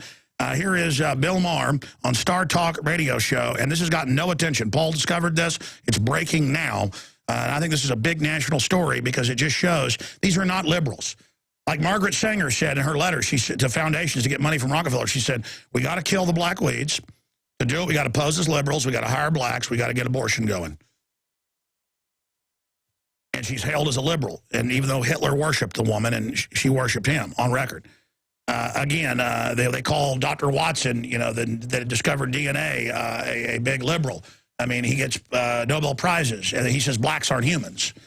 And neither are you, by the way, only he, the super race, is. You know, these people are dangerous, folks. And they're not liberals. That's their camouflage. They're dangerous. Here's Bill Maher, very sick. You support the death penalty, according to my notes. Isn't it largely Republican? I don't, yeah. You might not have birthed the idea, but... So. I mean, I have a lot of ideas that you might consider conservative. But I feel like on that, I'm just consistent, like the Pope is consistent. The Pope is consistently pro-life. I'm consistently pro-death. I'm for the death penalty, although I do believe in more DNA testing. My motto is, let's kill the right people. I'm pro-choice. I'm for assisted suicide. I'm for regular suicide. I'm for whatever gets the freeway moving. That's what I'm for. All right, wait. It's too crowded. So the planet is too crowded, and we need to promote death. When I look at the Venn diagram of people who are pro-death penalty and pro-choice, I don't think they intersect. You may be the lone person in the world at that intersection. Absolutely not. I've met plenty of people who have the same feelings. Pro-choice and... Yeah, I mean, well, you know, I'm not randomly going around in the street saying, hey, we're going to kill you. I mean, we're talking about people who've earned it. But as I say, you know... Kill the right people. Kill the right people. But I'm just not one of those people who thinks all life is precious, you know? I bet you a lot of people wouldn't say that, but if you're pro-choice... maybe that's really what you're thinking anyway. I mean, this is the big controversy that Rick Santorum brought up. He does not like prenatal testing because he says that leads to abortion, because people find out that they're going to have a child who is not normal in some way, and they have an abortion because they don't want to raise a child with severe challenges. I don't think there's anything wrong with that. To not bring someone in the world whose life is going to be... And it goes on and on. The video's up at Infowars.com and PrisonPlanet.com and Paul Watson's report. His Skype's having problems, but he's about to join us here in a moment. This is eugenics, because then it's like, well, you might have a predisposition for cancer or a predisposition for aggression to authority that they call mental illness, which they're now saying. See, once they pretty much sterilize us, you've got to go in and then have the designer baby, because they can now create the artificial leg, but then they design. And just like they add backdoor stuff into your cell phone to track you, and just like DARPA created the internet, the system admits they're going to now, with the designer humans, they're going to decide. And that's what they're saying. They're saying if a child has any health problems or even doesn't, if you just want to kill your kid up to age 3, kill him. And that's in prestigious bioethics reports. You saw that in national news. The London Telegraph picked it up. Daily Mail picked it up. Associated Press picked it up after we reported it. And you know, some of the U.S. news was like, well, yeah, I mean, kill kids up to 3. because humans are trash. I mean, the TSA takes your daughter and grabs her. I mean, they rip the colostomy bag off an old lady. They make an old lady, you know, take bandages off from her surgery. I mean, it's about, we're trash. Yeah, somebody died of a taser the other day. Yeah, you know, big deal. Yeah, okay, the cancer rate's up. There's too many people. You know, we have all these bioscientists, genetic engineers who've on record said, well, okay, yeah, GMO is sterilizing you. What do you think we designed it for? You think we just put one trait in there so it would grow quicker? We put other stuff in there. I mean, they can make crops grow HIV if they want. They can make crops grow chemicals. It's called pharmacological crops. And they're designing them, and you're eating a chemical bioweapon. And it's funny to them. I mean, it's the power trip. And I've been around these globalists. They sit there arrogant and snake-like, real cold-blooded, and they think you don't know. They think you're an animal and your life means nothing. Let me tell you something. I'm not an animal, and you're an animal. You're a dirty, filthy animal, Bill Maher. You're not a human being. The type of stuff you're pushing is what Hitler did, and it's what the Soviets who were eugenicists did, and it's what Mao did, and it's what murders hundreds of millions of people and ruins civilizations. Hey, I want to be out on the freeway. I want less people. Well, you know what? How about then you kill yourself, Bill Maher? Now, I'm not saying Bill Maher should actually kill himself, but if he's saying little babies need to die, and he's saying he wants to kill people because there's two people on the highway, Bill Maher, you kill yourself, okay? Before you call for dead children, before you call for all this crud. You kill yourself, Bill Maher. Bill Maher, you're a danger to humanity. You're a threat to humanity. You hear that, everybody? Bill Maher is a threat to humanity. And what he's surfacing there is what his cult's all about. Okay, and they're all over the place shooting their mouths off. I can tell you how many times I've been talking to an abortionist or one of their supporters, and they'll look over and go, we're going to get rid of these blacks, and there's nothing you're going to do. You know, I've played those clips on air. But the truth is, they just pick a group they think people want to kill. The truth is, they just want to kill. They just want to kill, ladies and gentlemen. That's what they're into. They're into death. Well, you know what? I'm not into death. I'm into life.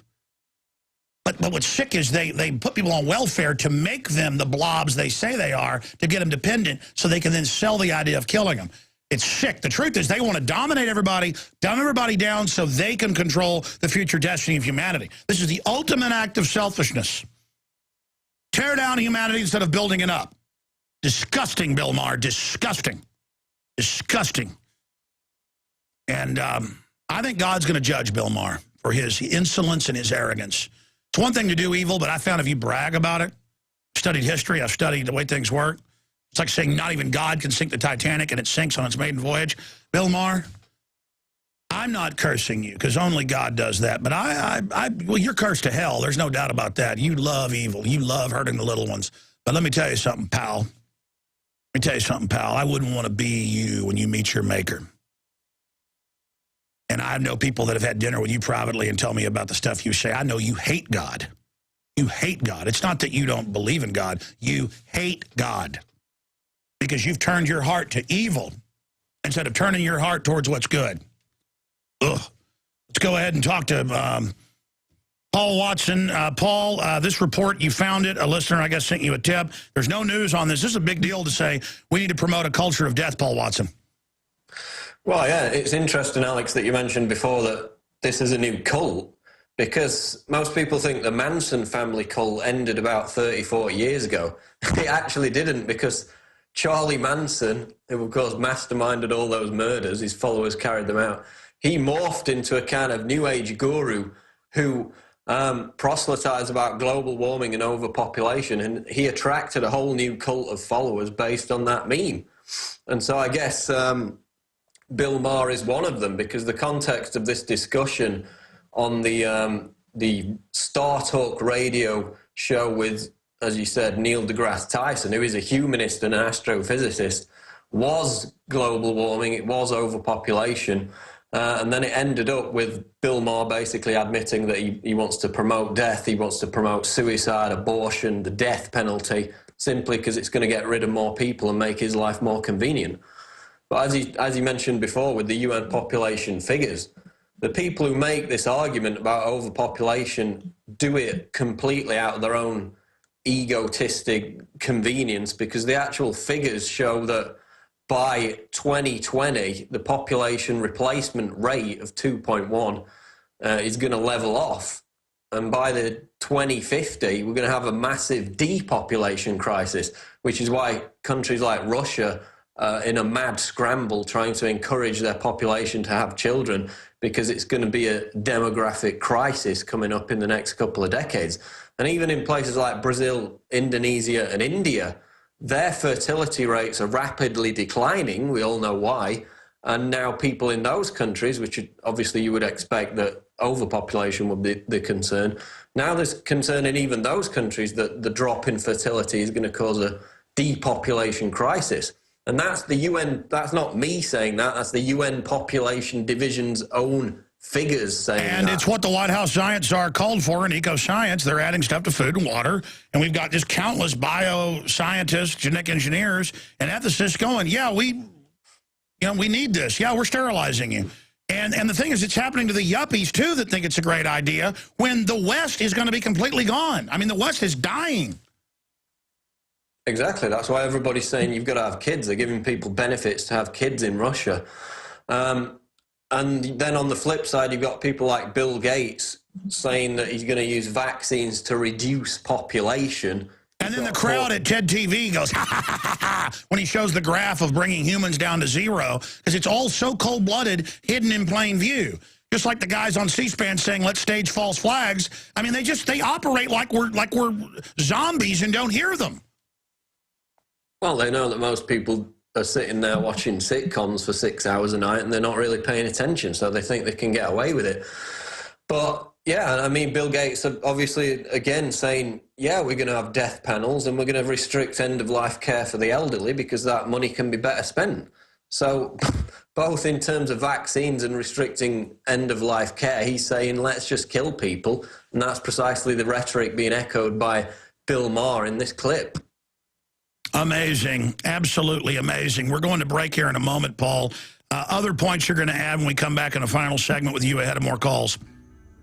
Well, just the fact that the whole population reduction scam is exactly that. It's a complete myth. People have bought into it for their own selfish reasons, and it's simply not true. Well, yeah, I mean, at its heart, it's the ultimate form of selfishness and trendy classism. To just, I mean, I've sat there and watched environmentalists at national parks look at everyone and go, people shouldn't even be allowed here. It's just a power trip. Yeah, no more Mr. Nice Guy with people like Bill Maher. I mean, these lovers of death who are promoting the police state, but collectivism in the way of helping people. They always want you to have health care, government run, because they care about you. You know, what they want is the government running your health care so they can euthanize your butt. They've gotten rid of the Hippocratic Oath. Government-run health care means eugenics health care. And everything you heard out of Maher's mouth is a Malthusian statement. You know, there's a reason we don't want to abort children that have Down syndrome, because we know that's how it started in Nazi Germany. Then it's going to be a child who's got a deformed foot. Then it's going to be, I mean, I can't tell you how many people with handicaps, how many people with problems end up being hyper-intelligent in other ways and delivering such amazing gifts to humanity. And what you do to the least of these, you've done to me. And if you don't believe the Bible, folks, look, when you have this barbarous attitude, civilization collapses. And I'm sick of all of the liberals saying they're liberal when I've been around them. They're not liberals, folks. They are sick, twisted, hateful, demonic trash. Oh, they make me sick. They are, and the fact that they're so camouflaged and they're demons is what they are. They think there's no God, but when you really get into it, they're always into the occult, and they really are occultists. Well, they're Satanists is what they are. Bill Maher is a pig-like Satanist, even if he doesn't consciously say that. Bill Maher is everything for me. I want everybody dead so the highway's wide open for me, because I'm a pig. I'm ranting, Paul. Make your point.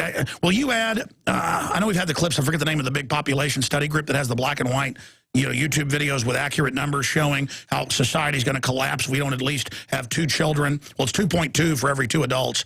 You need a little extra for those that die in wrecks and things. But you add into the population collapse that's happening in the Western world. I mean, we're entering a road warrior scenario here. All of the demographers say. But meanwhile, we have demographers and articles saying world government cut off the food, sterilize the people. That was in the news yesterday. I mean, it's so crazy, Paul. Well, yeah, it was a UN blueprint from 2 years ago. They said, look, global warming's being discredited. We need to replace it with this overpopulation. So that's exactly what they've done. And it's neo-eugenics, isn't it? Because you mentioned a minute ago about Nazis. Well, of course, the Nazis got it from the British. And you can pick up this at numerous different strands. But one I find interesting is here in Britain, they have all these magazine articles encouraging women in their 20s to get sterilized before they're 30. And it's so sexy. You've done articles. It's so cool to get sterilized. And don't just get your tubes tied. Go all the way. Cut the ovaries out. Really show us you're a feminist. Ugh, yeah. Yeah, cut out the jewel of creation. Yeah.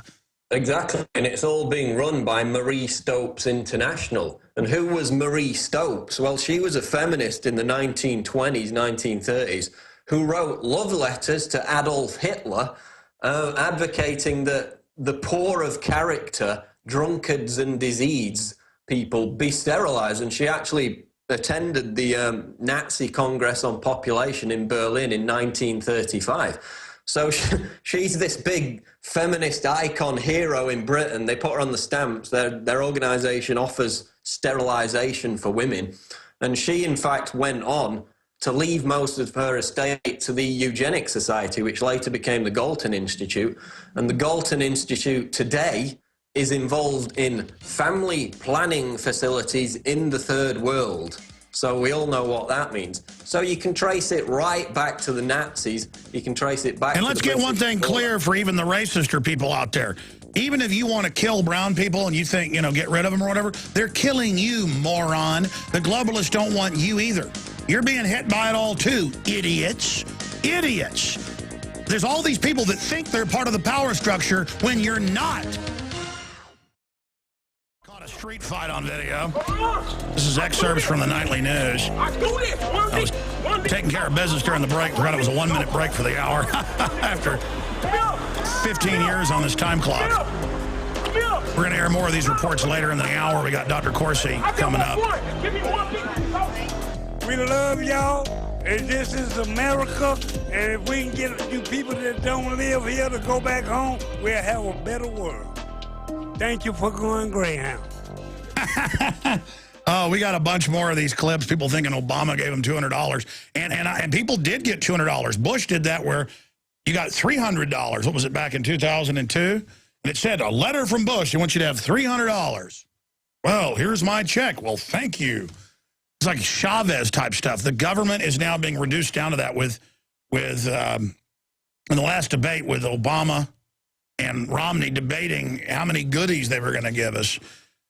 And then the media's like, it's pretty bad that Romney still says small businesses are good. We know they're the bad guys. I mean, we didn't build that. You know that.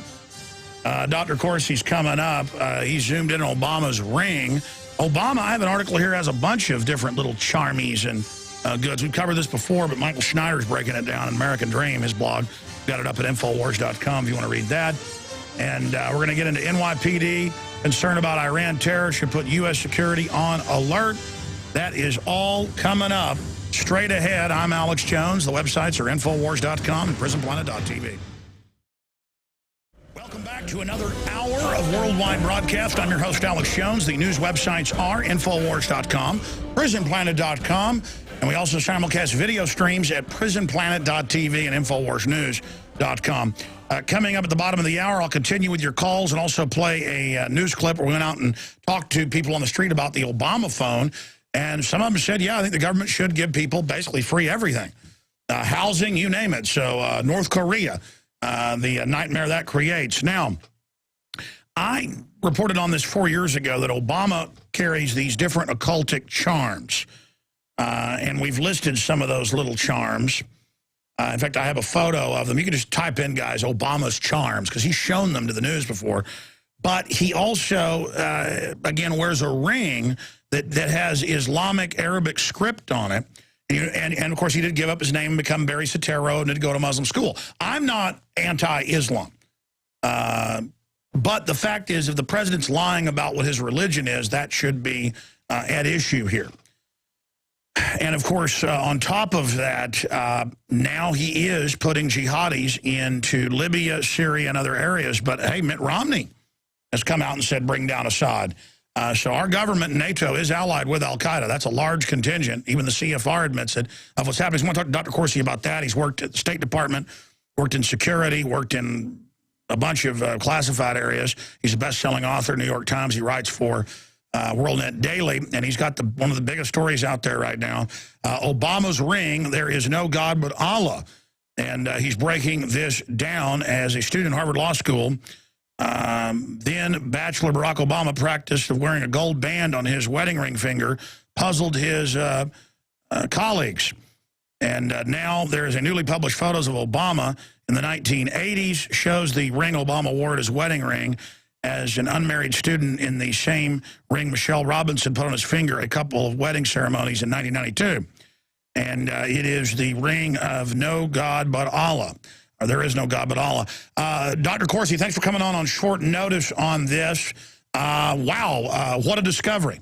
Hi, Alex, great to be with you. Yes, I've been writing about the ring since July. It was when I first discovered that photographs of Obama going back to Occidental in 1981 showed him wearing this wedding ring, this gold band on the wedding ring finger of his left hand. And at the time, I mean, I had no idea what it was about or what it meant. I found then a Harvard Law Review. There was a parody issue, a satire, done in 1990 when Obama was the president of the Law Review. They did up this Dewar's Scotch ad, which was popular at the time. And in the ad featuring Obama, his latest accomplishments were listed as persistently deflecting questions about why he's wearing the ring. So I knew that Obama was wearing this ring since 1981 and not answering questions about what it was about. Then I realized he was wearing, the wedding ring had always been considered to be this Indonesian ring. Now, Jody Cantor wrote a story in the New York Times in 2010, Huffington Post covered. But again, when a man wears, it's been a big controversy. Was he married before was the older question. Why is a man wearing a wedding ring on the wedding ring hand, the wedding ring finger? It was bizarre, and now we know what the ring was. That's what's breaking today. Precisely, and then I found the New Yorker just published some pictures of this ring from Occidental, Obama wearing the ring at Occidental College, and they were detailed enough I could say that's the same ring that Obama wore for his wedding, and it's the same ring he's wearing today in the White House, clearly identifiable. Then I started looking at the face of the ring, and Joel Gilbert, who has produced the movie, the DVD, Dreams for My Real Father, Joel is an Islamic expert. He speaks Arabic, he speaks Hebrew, and I showed it to Joel. Joel said, that ring says Allah. And he studied it further. We showed it to Mark Gilbert, who's a very, very well-known Islamicist and author of books on Islam. And Gilbert said that's the Shahada. In other words, it's the first part of a prayer that says there is no God but Allah. And by the way, when I saw this morning, because I was on Mancow, it broke last night at WorldNet Daily, I ran in and looked, and then I went and looked up Islamic rings, and I looked up that prayer, and they're sold everywhere. That's it. I mean, he's wearing a Muslim ring. He is a Muslim. Well, I mean, this is incredible. And it's the story. The ring is this is the Shahada prayer. In other words, the only prayer someone has to say in order to convert to Islam is the prayer that's on this ring. It's the profession of faith. There's two parts to the expression of faith. One is there is no God but Allah. That's what's on the face of the ring. And his messenger is Muhammad. Yes, and the experts we're talking to today say they believe the second part of the phrase is probably written on the inside of the ring. Either that or it's implied and it's in the person's heart. But clearly on the face of the ring, it says there is no God but Allah. And this is a key prayer in Islam to profess faith as being a Muslim. It's sure, there is no God but Allah, and Muhammad is his messenger. That's it. And in fact, in the Adzan, which is the call to prayer 5 times a day, from the minarets in the Middle East, you'll hear the Adzan. The Adzan includes the Shahada. This is like saying, by the blood of Jesus, we are saved. It's Precisely. In other words, it's an expression of creed. It's an expression of faith. It's an expression that... It's a maxim. For the Nazis, it was Heil Hitler. Same type of recognized statement. And also, see, the other part of this, Alex, is that if you're an Arabic speaker, if you're Muslim, if you can read Arabic script and calligraphy, you look at this ring, you see it.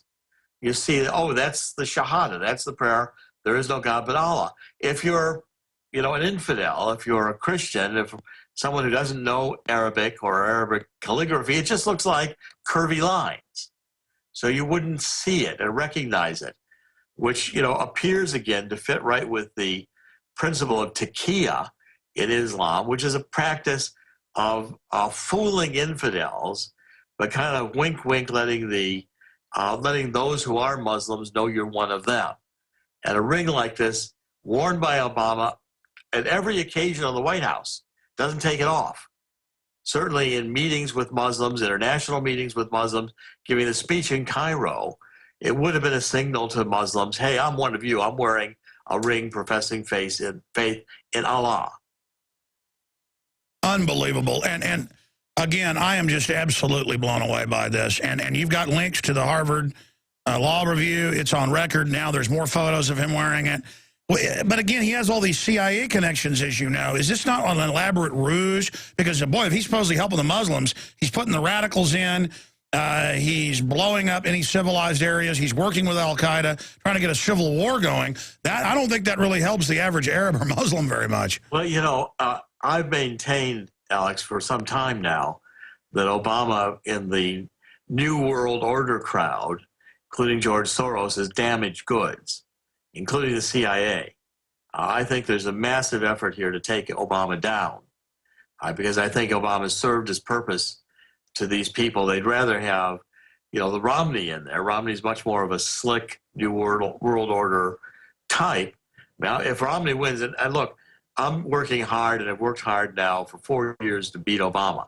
I think if Obama has 4 more years, we lose our fundamental freedoms and our free enterprise system.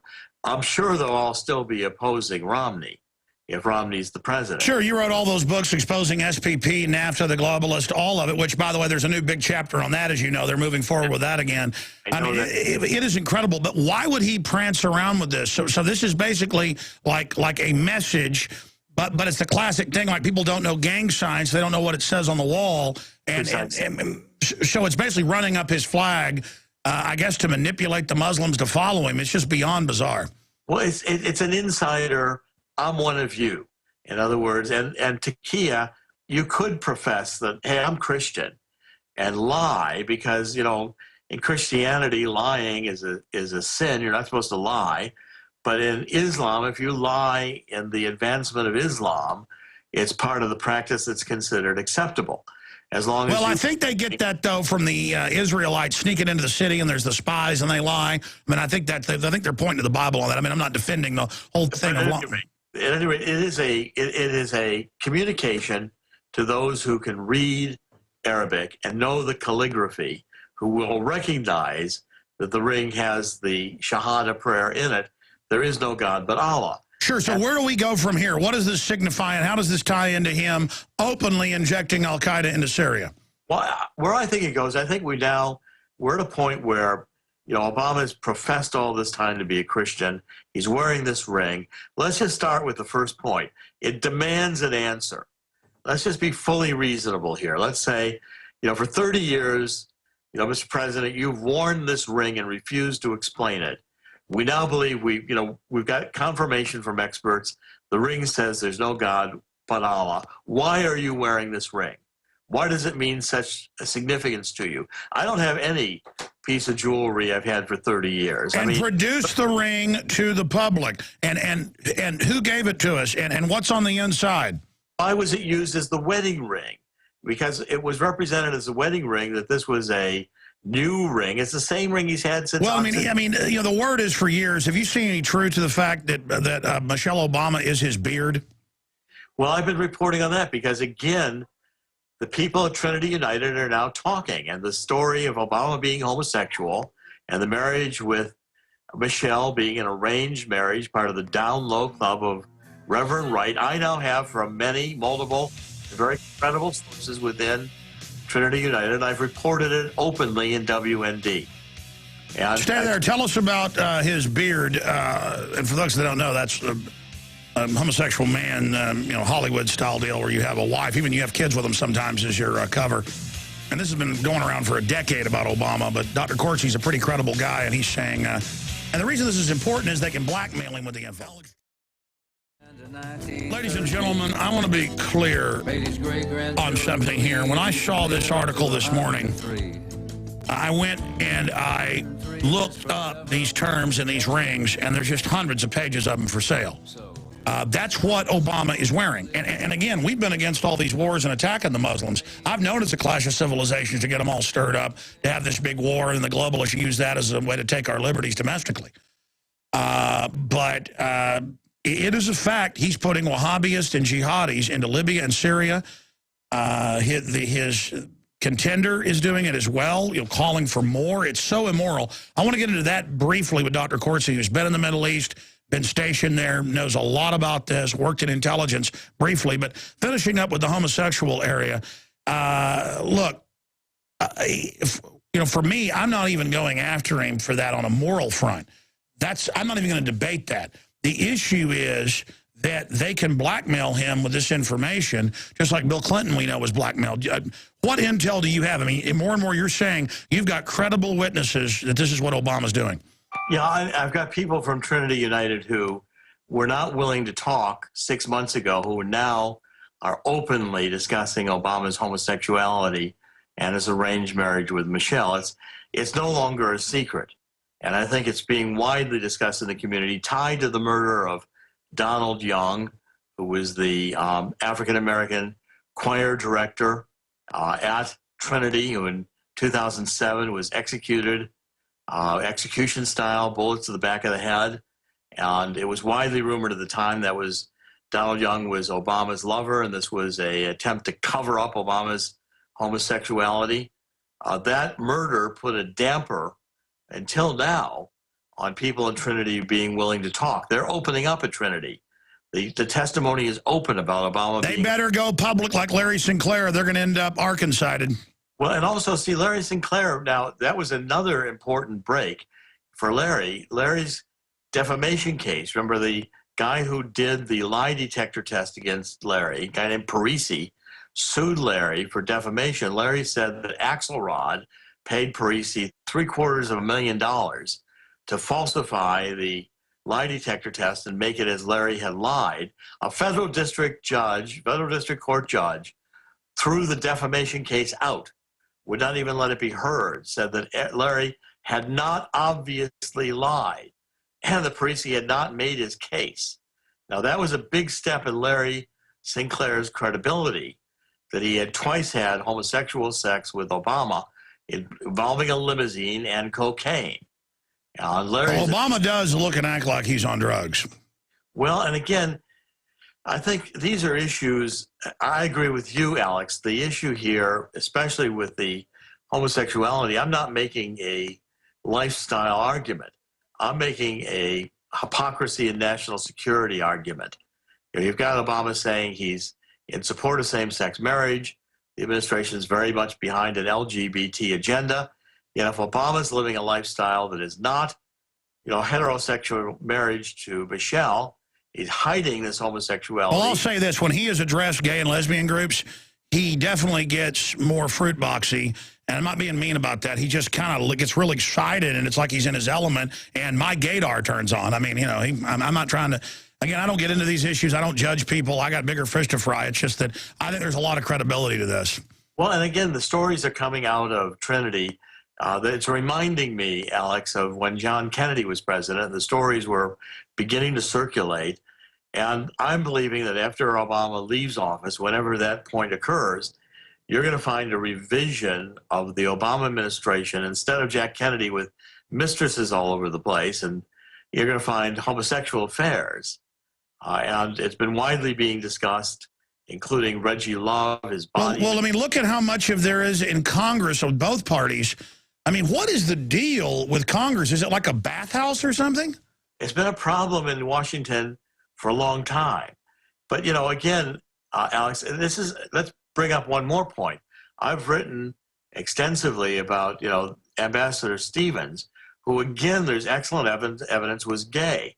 Now, again, the point is not to demean the lifestyle of being gay. The point is that Hillary Clinton and Barack Obama are actively recruiting LGBT foreign affairs officers, and they're placing them in Muslim countries. Which are statistically highly promiscuous and highly able to infiltrate with sex operatives. Yes, and also these countries have, you know, take offense to the decadent lifestyle. It's what they consider it. And yet we put a gay, I mean, I reported we have... Tell you what, do 5 more minutes with us on that, and then I want to ask you about using Al-Qaeda in these countries, and we'll get to everybody's calls and some special reports. Can you do 5 more minutes? Yes, I can. All right, Dr. Corsi's with us on short notice. We'll be right back to go over more of this. He's with WorldNetDaily.com. I'm Alex Jones of Infowars.com. Stay with us. All right, we've got to move quick, as Dr. Corsi does have another interview coming in about a minute. Doc, what about Al-Qaeda and the fact that the West is openly using them to overtake these countries that haven't attacked anybody? Libya, Syria. What's the end game in all this? What are the Obamanoids trying to do there? And finish up with the ambassador statement. Can we have a minute? I'm just finishing an interview.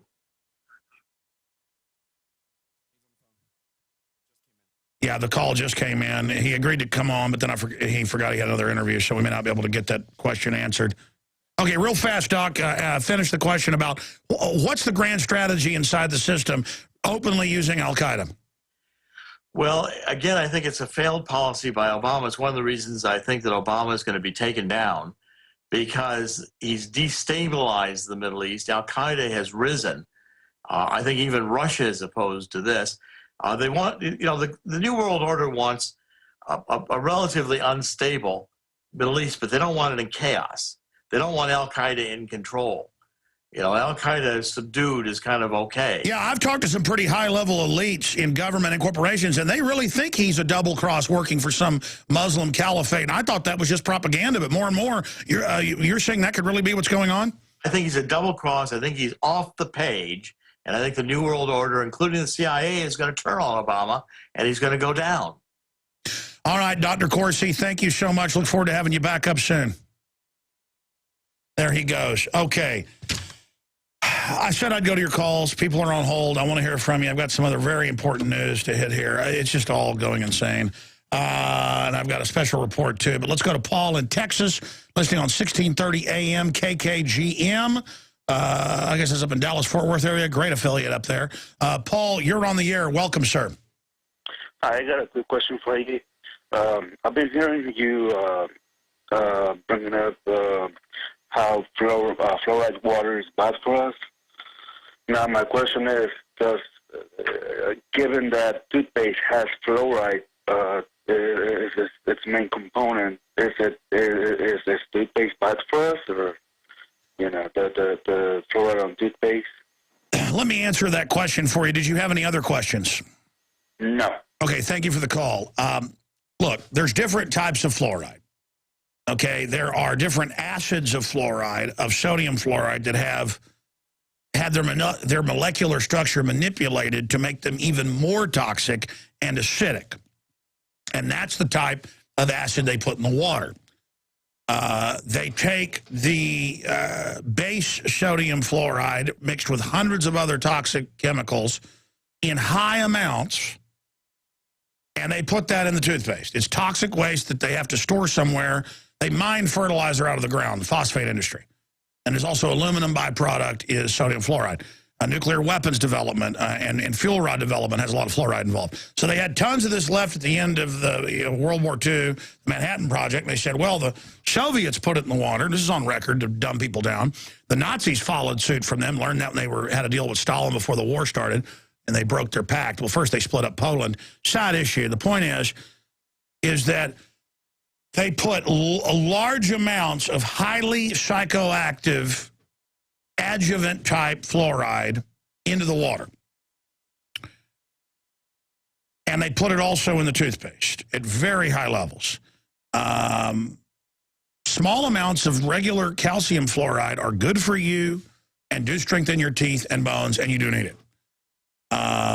You need tiny amounts. I mean, that's why eating an apple, there's some arsenic in it, there's some lead, there's some mercury, but it's bound in with the things. And you would die if you didn't have microscopic amounts of arsenic, lead, mercury, things like that. Even cyanide, is one of the cancer treatments because there's cyanide bound up in the apple seeds, in the cherry seeds, and things like that. It's kind of a natural chemotherapy. I'm not recommending you do that. You can just go look at those. He's written a book about it. He's really, we ought to get G.M. Griffin on about this. He takes what's the little green, they're like oranges, but they're not. They have a name. No, not loquats. It's got a seed that they say is the best mix of it. The point, apricot seeds. There you go. Thank you. The point is that there's good trace amounts of things, and then there's bad industrial styles of it. So they'll argue and say, hey, you need some fluoride. Well, yeah, what type of fluoride and how much of it, is there? When you get plant-derived minerals at the finer, health food stores, it will say on there trace amounts of, lead, arsenic, things like that. Because, well, yeah, sure, your blood's got 10 to 20 times that in it naturally, but just technically you can say it's in the air. Okay, so it's not like you get a little bit of arsenic and it kills you. You actually need it for cell production. A little trick if you want to make somebody really, really sick is you stick a horsehair in a cigarette, back when people used to smoke, and it'll almost kill you because it releases cyanide when it burns, because that's already what's in our building blocks. So it's a complex issue, but my dad, I don't know, 15 years ago said, son, fluoride is good for your teeth. I agree, it's not good in the water, and there's studies, but you need it. Well, that was before he saw the literature and went, well, this is industrial, different type of fluoride. Just like the head dentist, you can look this up, I forget his name, in Canada 20 years ago promoted, hey, we need fluoridation here, until he realized, wait, this is toxic waste fluoride with a bunch of other stuff added to it. So there's some truth, yeah, you need some fluoride, but not that type and not in that amount. It's like they also spray sodium fluoride on the crops as a pesticide. EPA finally got forced to say, okay, let's not use that anymore, but they're phasing it out. It's in powdered eggs, powdered milk, at levels that are hundreds of parts. I've seen it in powdered eggs at 600 parts per million.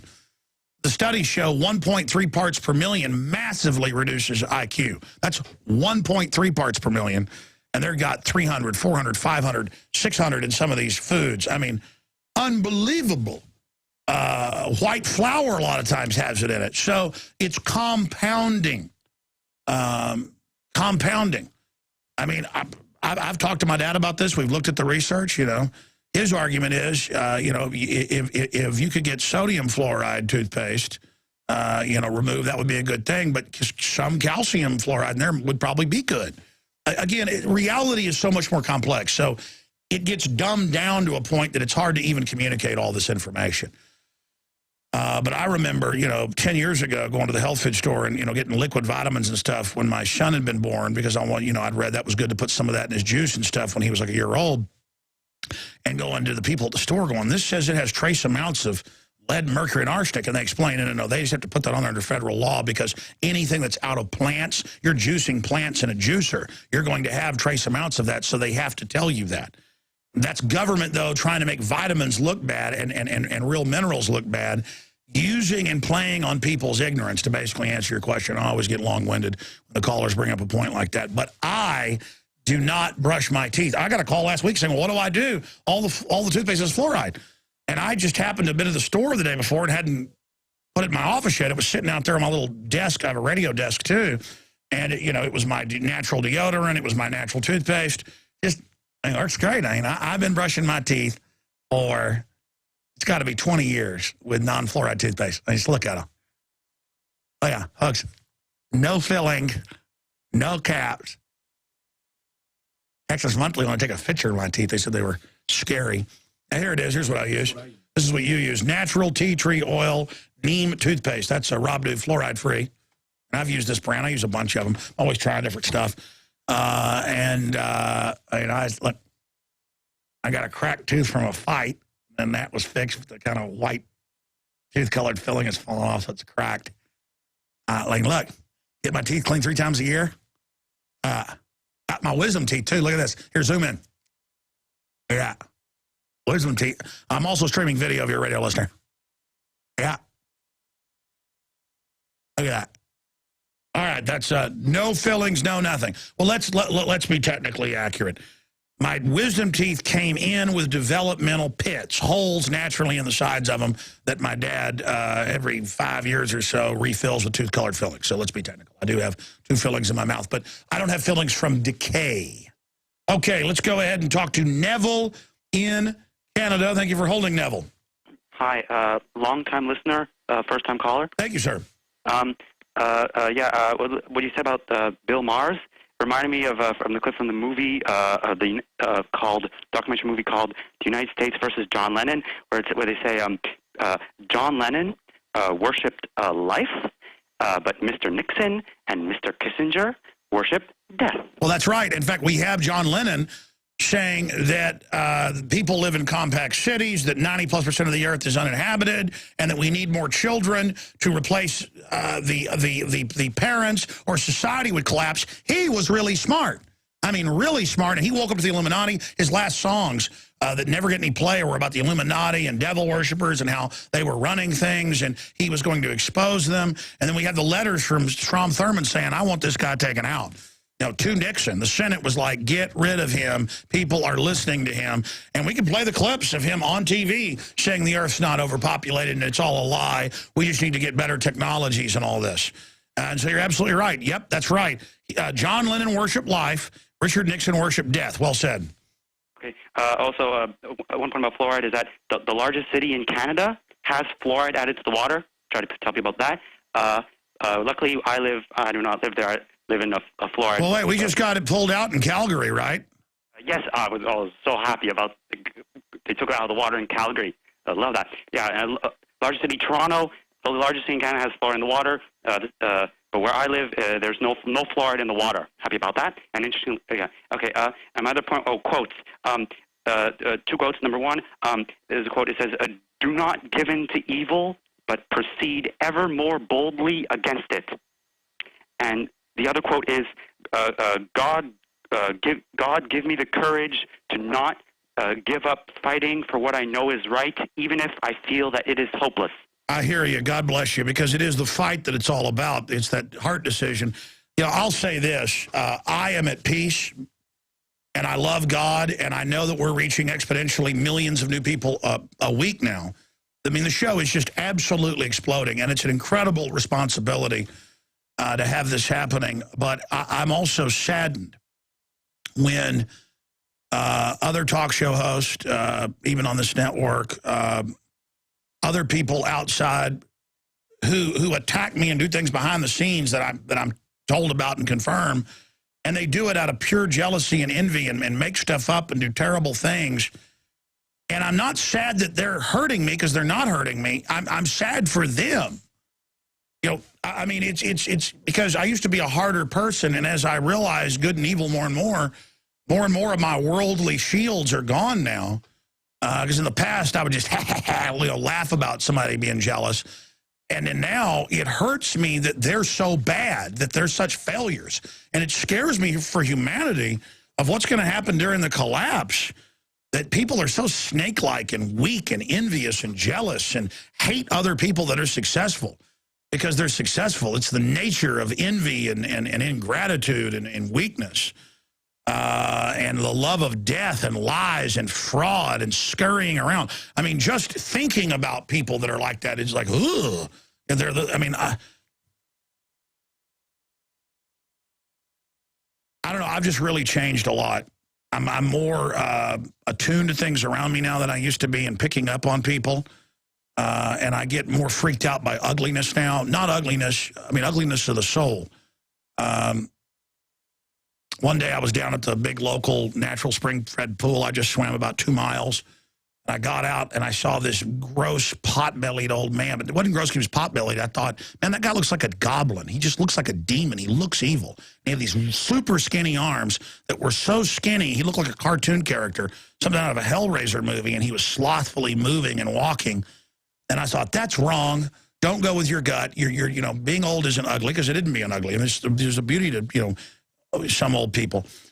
And I thought, but he just looked so demonic. And he couldn't even tell I was looking at him because I had a ball cap on. And I was about 100 yards away. And as he walked, it was like spiritual. He turned. I'm sitting there on the grass getting dried off.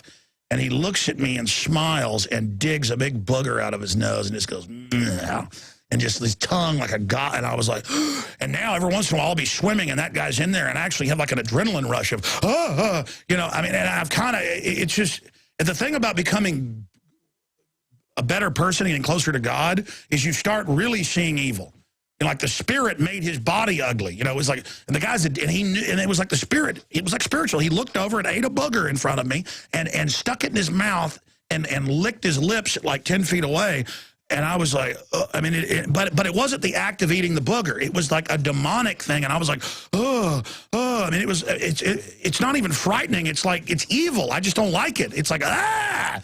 And so when I see people weak and envious and bad, and I get angry and stuff about wanting to fight the globalists and over-revved like a race car. You know, I've got my own problems. I'm not on some high horse. In fact, my own problems freak me out now and make me get upset. And it's not because I'm self-flagellating myself, beating myself, and I'm some goody two-shoes and a delicate violet that can't handle things. I'm now analyzing myself and seeing what I'm like, and it's just freaking me out. It's freaking me out.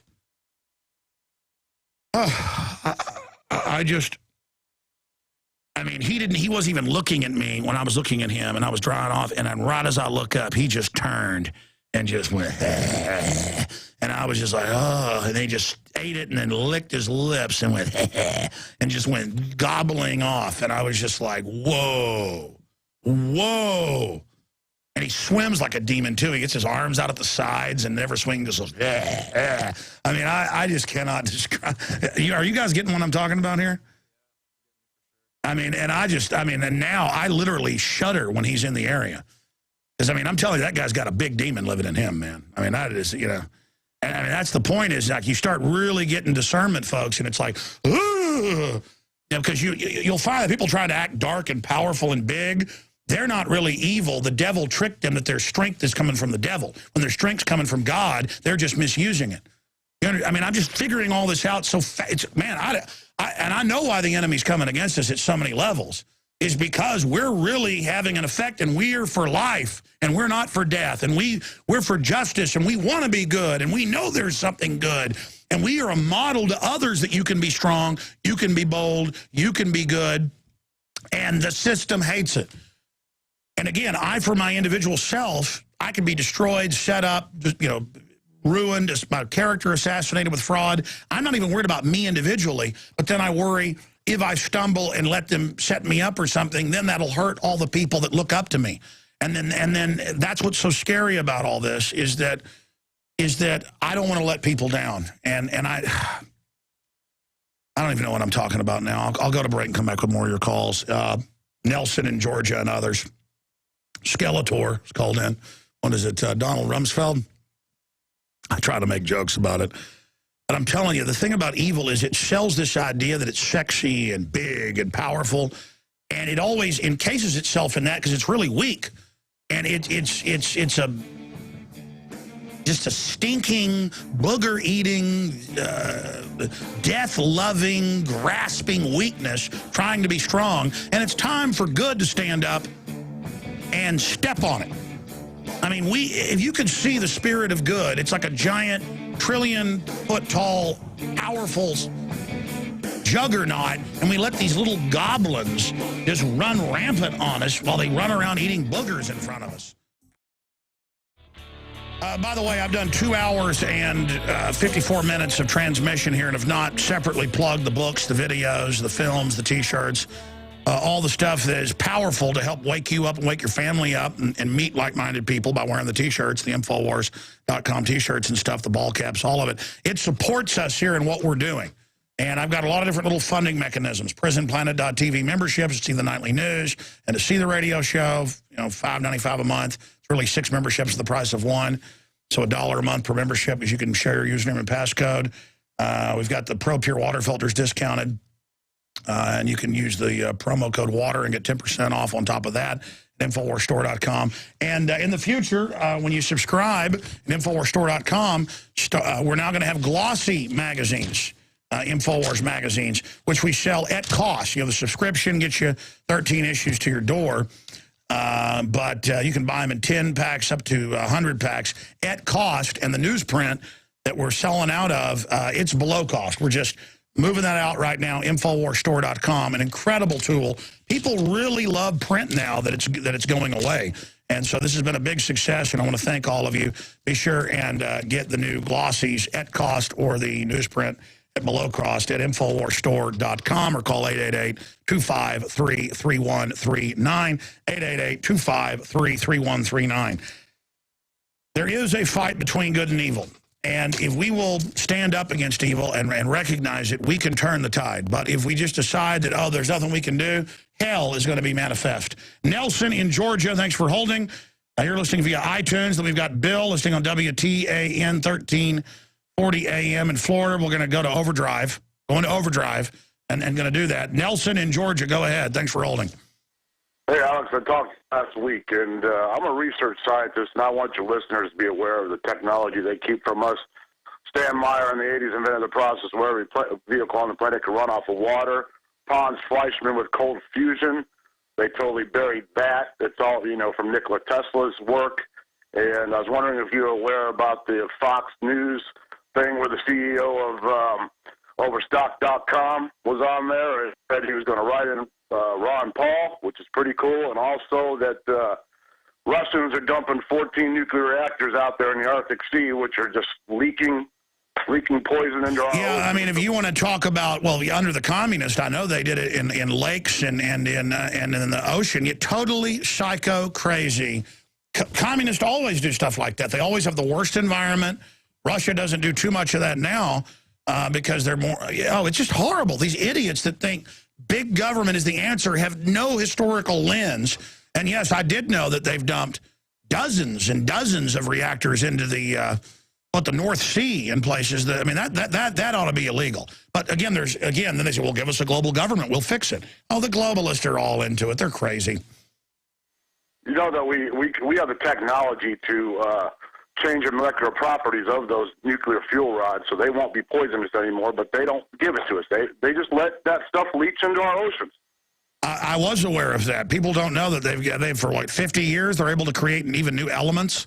They've created a whole bunch of new elements. People have no idea. That's what I mean. Reality is so wild and incredible. And reality, folks, is not reality TV. I mean, knowing this now, though, I mean, even like 3 years ago, it was cool to be on Jesse Ventura's TV show or have Discovery Channel or History Channel call up. I've refused a couple of Discovery and History Channel shows the last 6 months. BBC, I've refused.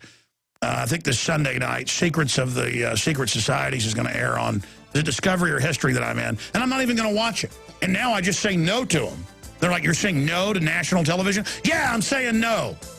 I don't know, I might say yes down the road, but probably not. I just don't care anymore. None of it means anything. All these pathetic, jealous people of us, you have no idea. I've transcended you. I'm absolutely outside of your petty jealousy and all your crud. Folks, we're going to have no future if we don't come together right now.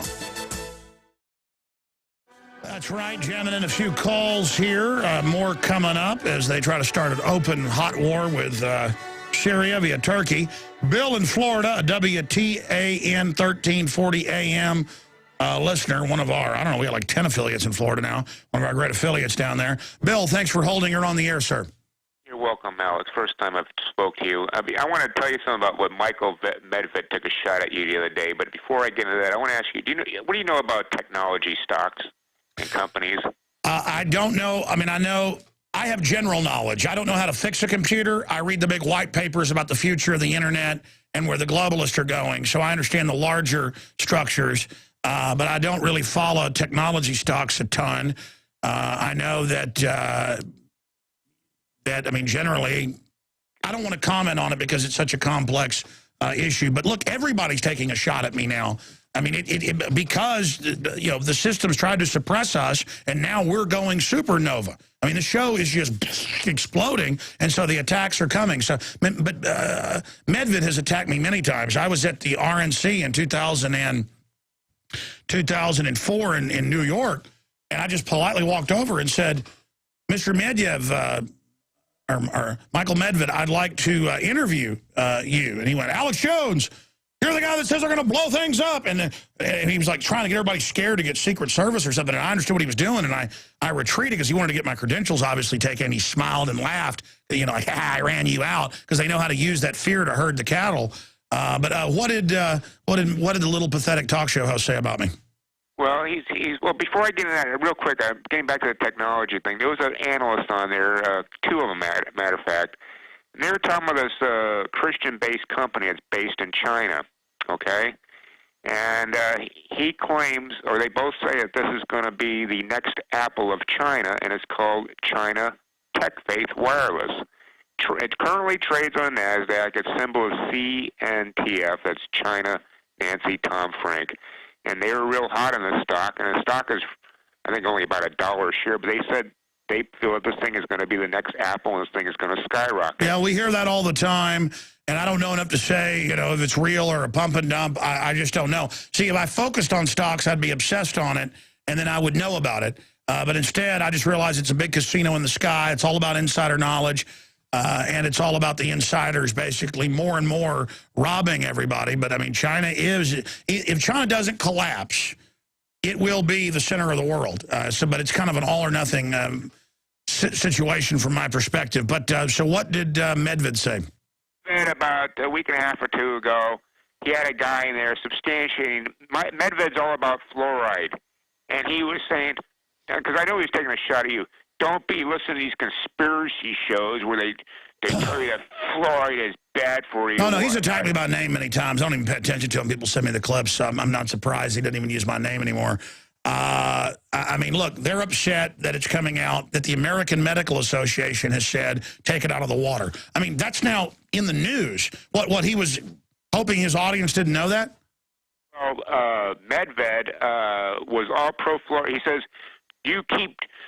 Never mind drinking that bottled water. He said, you drink it right out of that tap with the fluoride and all, because it's good for you. And that's how he did it. And it was like almost demonic the way he sounded. He's like, you take it, you scum. Yeah, he you was very filth. You drink what I tell you. Well, listen, food is at the center of the family everything and the hearth. And they want to tell you what to eat. And they do. They tell parents, you don't bring your school lunch. You drink what we drink.